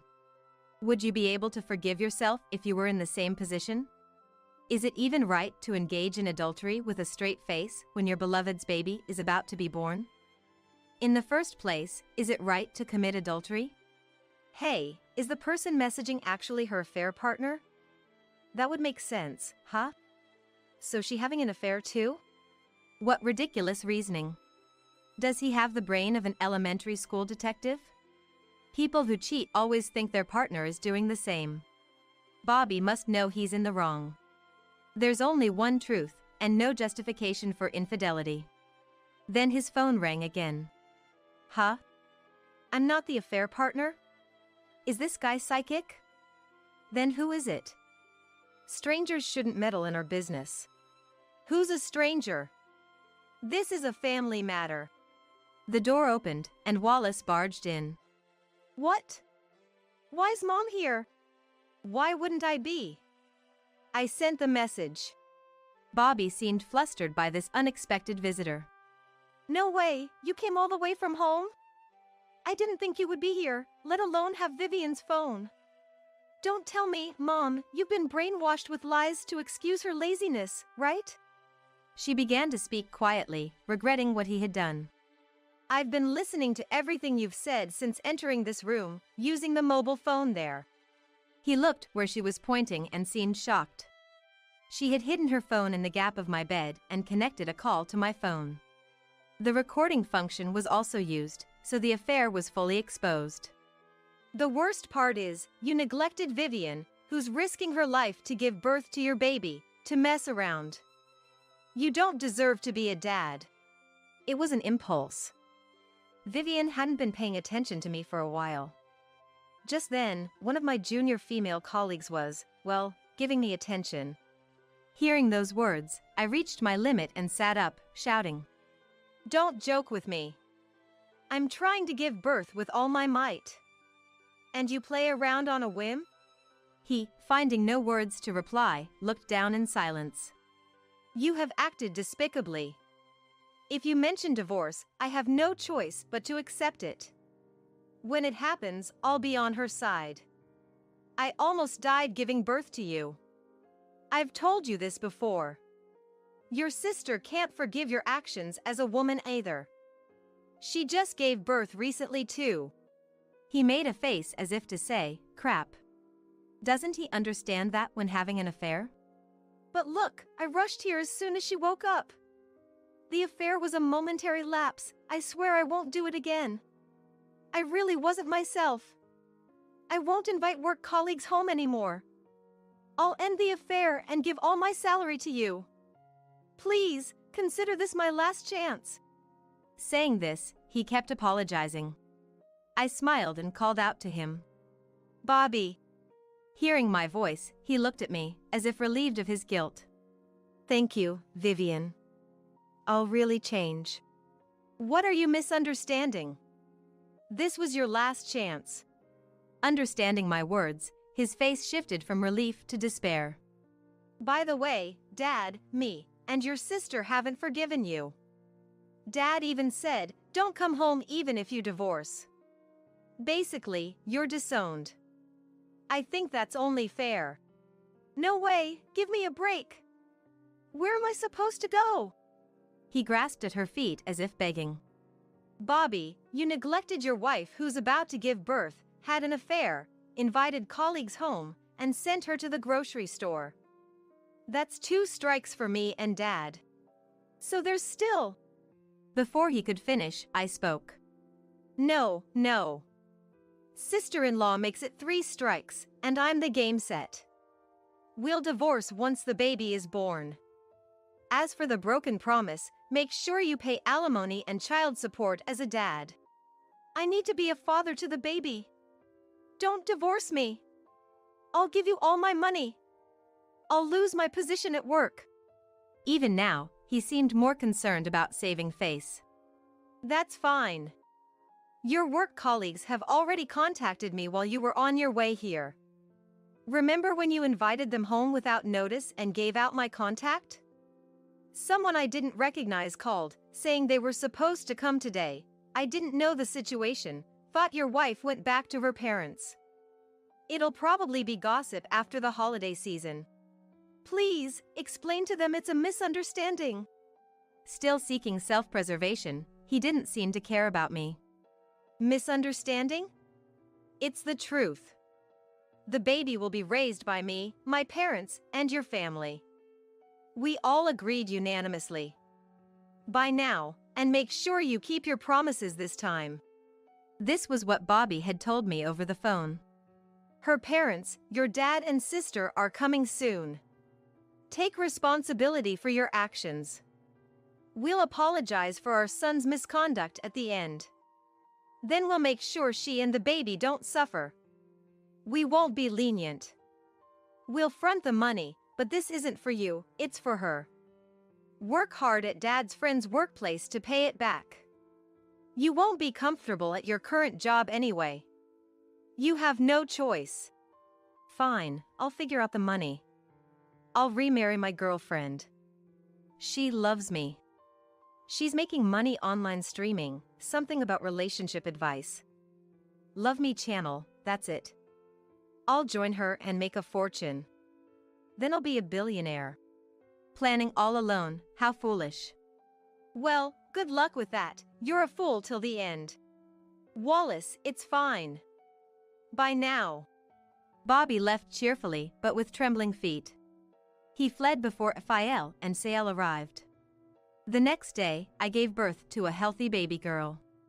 I had a lawyer handle the alimony and child support claims. Of course, I claimed from his girlfriend too. I continued interacting with my ex-husband's parents, and after settling into motherhood, I received alimony from Bobby. He refused the advance from Raphael and borrowed from consumer finance. And it seems, from shady places too. He thought he could repay quickly with his girlfriend's earnings. But reality isn't so sweet.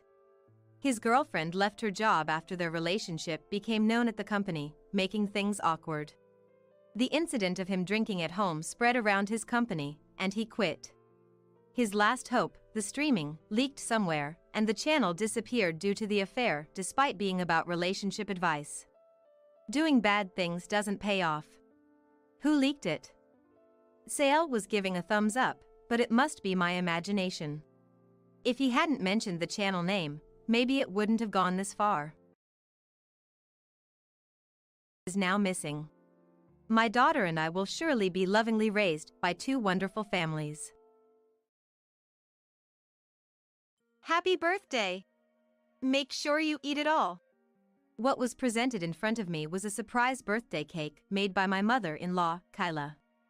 It was extravagantly topped with whipped cream, so that the strawberries were buried under a mountain of it. The moment I saw it, I caught my breath. I've mentioned I'm allergic to dairy, haven't I? Oh, did you? It's fine. Your body will get used to it if you eat it. It's life-threatening for me. Haven't you been intentionally using allergens in your cooking? Stop complaining. Be grateful for what I've prepared. Kyla had always found reasons to summon my husband Alan and me to her house, eager to feed us her home cooking. However, the dishes she prepared were invariably made with dairy products, which I couldn't consume. Unable to eat much, I sipped tea while Kyla and Alan dined merrily, a situation that left me feeling frustrated. Yet, I endured without a frown. However, it was my birthday party she hosted that would lead to Kyla's misfortune. I'm Tiana, 30 years old. After dating for 2 years, Alan and I got married this summer. We had lived together for a year before our marriage, so life as newlyweds was not much different than before. But one thing had been bothering me since we started dating: Kyla's presence. She doted on her son Alan and seemed to want to be near him at all times. She frequently barged into our apartment where we lived together. If the relationship were good, it might have been natural to accept her, but our relationship was far from amicable. She always focused on Alan, interrupting my words and enjoying conversations with her son. Having never interacted with the parents of anyone I dated before, I questioned her behavior, thinking it was just how things were. But there were things that struck me as odd. Tiana, let's go to the Great Smoky Mountains National Park for the long weekend next month. That sounds great. The foliage should be beautiful, and it's been a while since we last visited. That sounds fun. I want to come too. Then let's go, the 3 of us. Mom and us. Tiana, that's okay with you, right? Yeah, sure. Tiana, you're so kind. We need to pull it down on the calendar as soon as we get home. In this way, the intrusive Kyla would try to tag along on our trips. She suggested numerous hotels to stay at, and before I knew it, she and Alan were making plans together. Once the plan was set, Tiana, could you handle the bookings? She'd say, leaving the rest of the arrangements to me. And when it was time to depart for the trip, she wouldn't even take out her wallet for anything, from the travel expenses to meals and even souvenirs. At that time, Alan and I weren't officially married yet. Can we split the cost? I'd do the same for your parents if they needed anything. When he said that, I couldn't object strongly, so I had no choice but to agree and pay. Despite the frustrations with Kyla, Alan was always kind to me, and we spent peaceful times together when it was just the 2 of us. So, when he proposed, I happily decided to marry him. However, even after our marriage, Kyla's behavior was something I couldn't ignore. On our days off, as we relaxed at home, Alan's mobile phone would ring. Oh, Mom. It's you. Did you make too much food again? Okay, I'll ask Tiana. Putting the call on hold, Alan would ask me. Mom's made too much for dinner, she's asking if we want to come. That's okay, right? Again? We just went through the same routine 3 days ago, visiting Kyla's house. And we've already been over there 8 times this month. Come on. It'll save you the trouble of cooking. I'll let her know we're coming. Wait. I didn't agree to this. I've already told her and hung up. Let's get ready and leave once you've changed. Invitations to dinner from Kyla were unnervingly frequent. In the past, she ran a cooking class and was a first-class cook, and even now, being alone after father-in-law passed away, she tended to make lavish feasts. Still, having to share a meal with her nearly half of the month was stressful, and when I tried to discuss it with Alan, Mom must be lonely by herself. Let's just keep her company for meals. He'd brush it off lightly. But when he saw I wasn't convinced, he looked into my eyes and spoke gently. Tiana, it must be hard preparing meals every day, especially with your busy job. I want you to relax a bit. Don't worry about it. All right, thank you. I knew Alan genuinely cared for me. However, my biggest concern was that the meals always included dairy products, which I'm allergic to. I've been allergic to dairy since childhood, unable to ingest milk, butter, or even bread. Accidental consumption would lead to nausea, vomiting, and abdominal pain. Kyla's home-cooked meals were full of dairy, including stews, cream pasta, and homemade bread with plenty of milk. It seemed intentional. Tiana, you're not eating anything. Don't you like my cooking? It's not that. I have a dairy allergy, as I've mentioned before. Could that be? Well, it's okay, you'll get used to it if you introduce it to your body slowly. Alan, there's more, so don't hold back and eat plenty. This pasta is awesome as always. Tiana, you should eat too. Yeah. Do these two not understand the severity of an allergy, persistently urging me to eat? However, unable to eat, I would often just sip the tea served, distracting myself from the hunger. Meanwhile, Kyla would chat happily with Alan, enjoying the meal with a beaming smile. Such incidents were common, causing me to fret over her overbearing attitude towards Alan and her problematic cooking.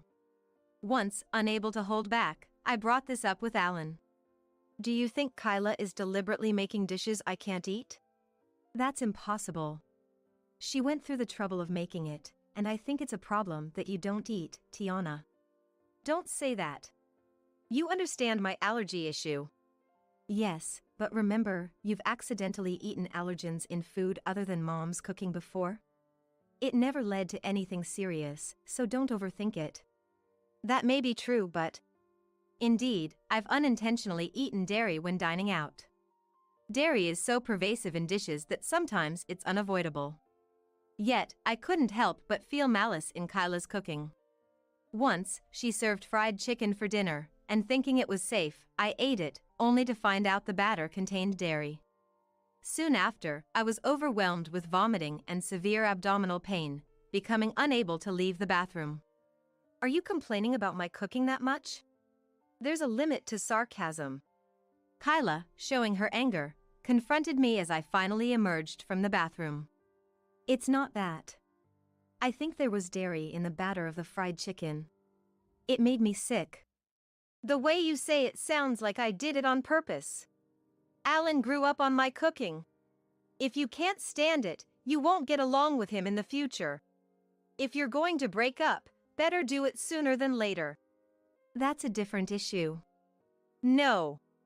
Even if we have grandchildren in the future, they won't grow up healthy because of your picky eating. I wanted to seek Alan's help, but he wasn't there as he was taking a shower. You should go home first. I'll tell Alan you felt sick and sent you home. That day, I went home alone, and for weeks after, the persistent invitations from Kyla ceased completely.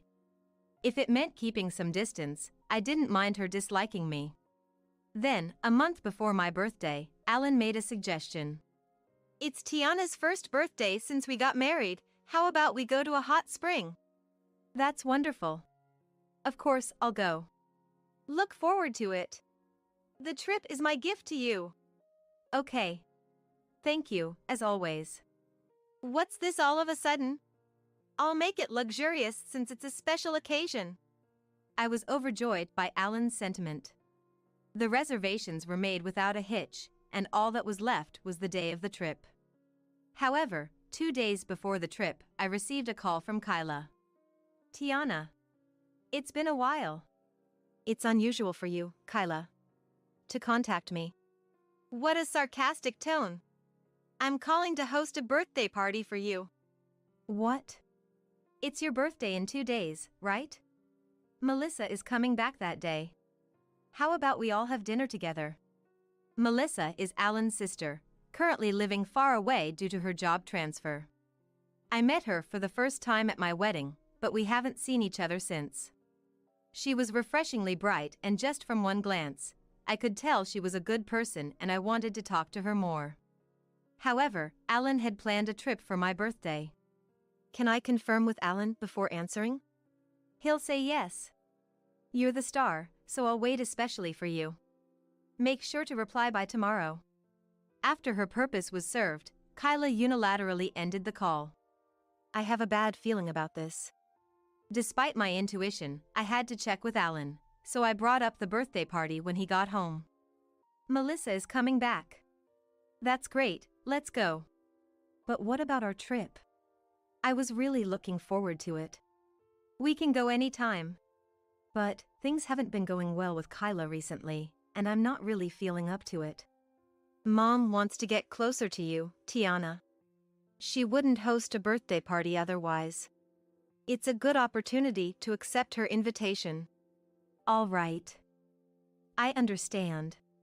Disappointed to cancel the trip, I decided to attend the birthday party hosted by Kyla. On the day of my birthday, dressed a bit more fashionably, I went to her house, where a lot of homemade dishes were already laid out on the table. My sister-in-law Melissa was also busy setting plates and preparing drinks. Melissa, it's been a long time. Tiana, I'm so happy to see you. Happy birthday.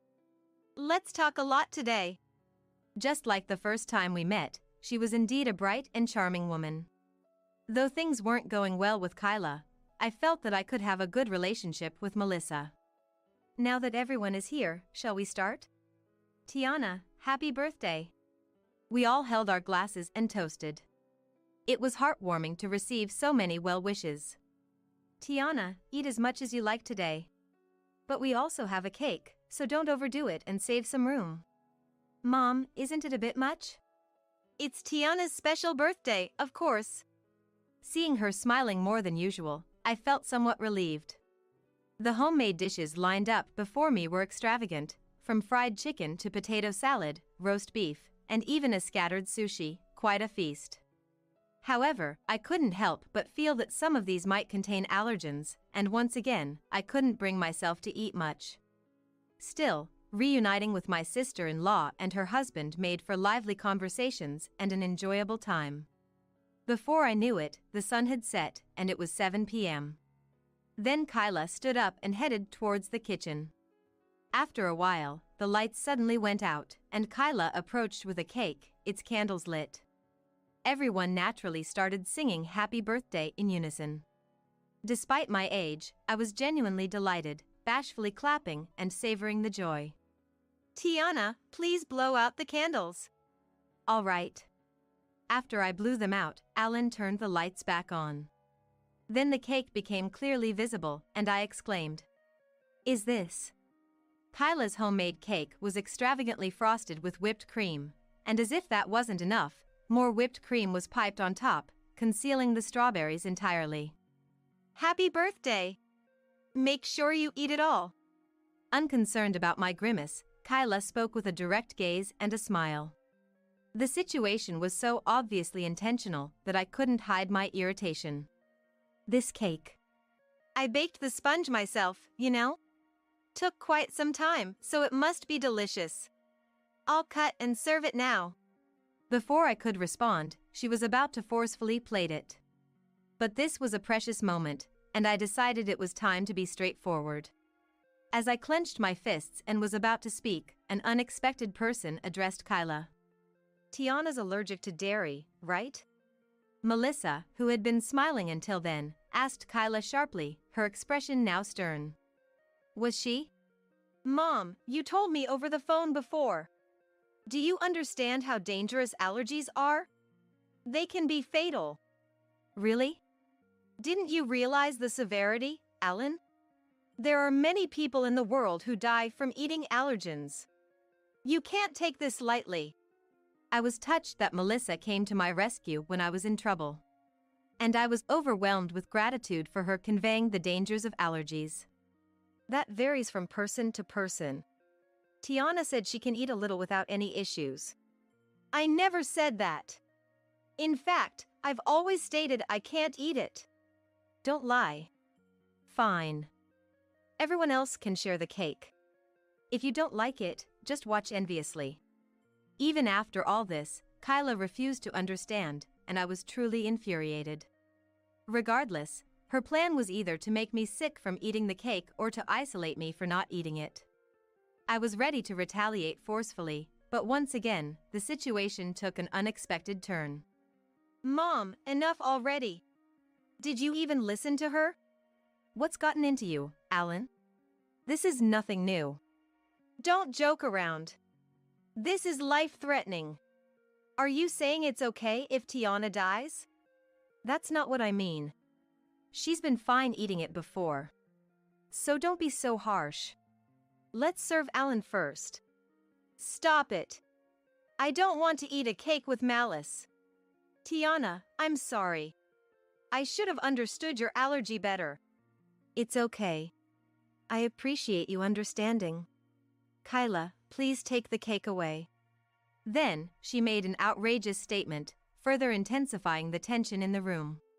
If you're going to be like that, I'll give up on making you eat it. Instead, how about we do a face cake?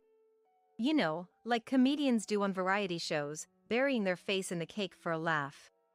In my shock, I couldn't immediately respond, but what she said next was even worse.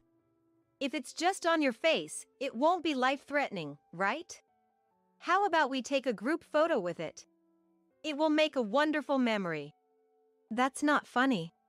Stop making a mockery of me. What's wrong? I'm just making a suggestion.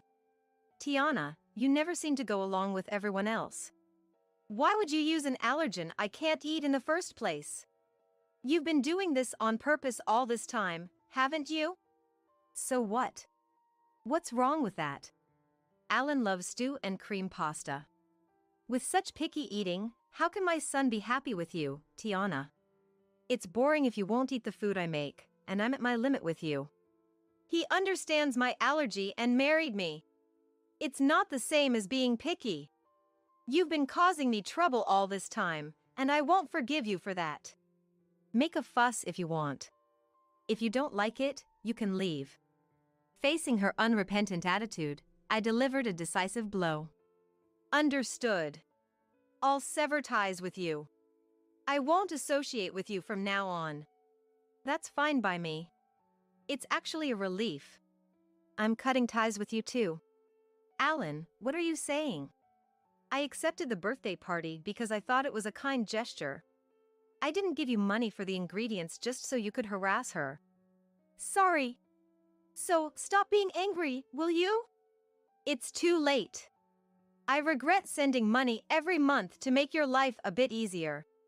I always thought the dinner invitations were a thank you for the living expenses, not to trouble her. I really misjudged you. In fact, ever since father-in-law passed away, he had been giving her $500 every month. This was out of gratitude for raising him and because she claimed the Social Security survivor benefits weren't enough. Feeling that his goodwill had been trampled on, he was furious. I have no intention of seeing my mother again. Tiana, let's go home. He immediately stood up, grabbed his bag, and headed to the entrance. As I picked up my things and was about to leave, Kyla clung to me. I'm really sorry. Please stop, Alan, please. Let me go. It's too late for apologies. What you did to me constitutes assault. Be grateful I'm not pressing charges.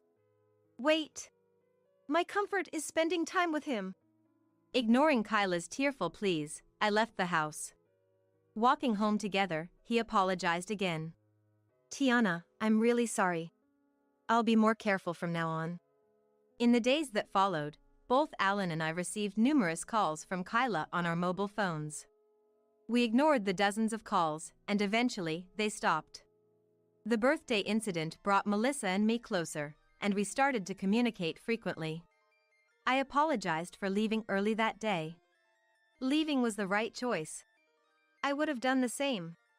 She kindly reassured me, a gentle sister-in-law. She was also appalled by Kyla's behavior and had distanced herself.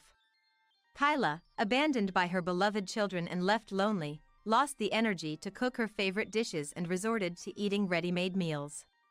Spending her twilight years in darkness and solitude was her own fault. Meanwhile, without Kyla's interference, my husband and I finally had time to ourselves. He rebooked the birthday trip he had canceled, and we created happy memories. We intend to continue enjoying our life together as a loving couple.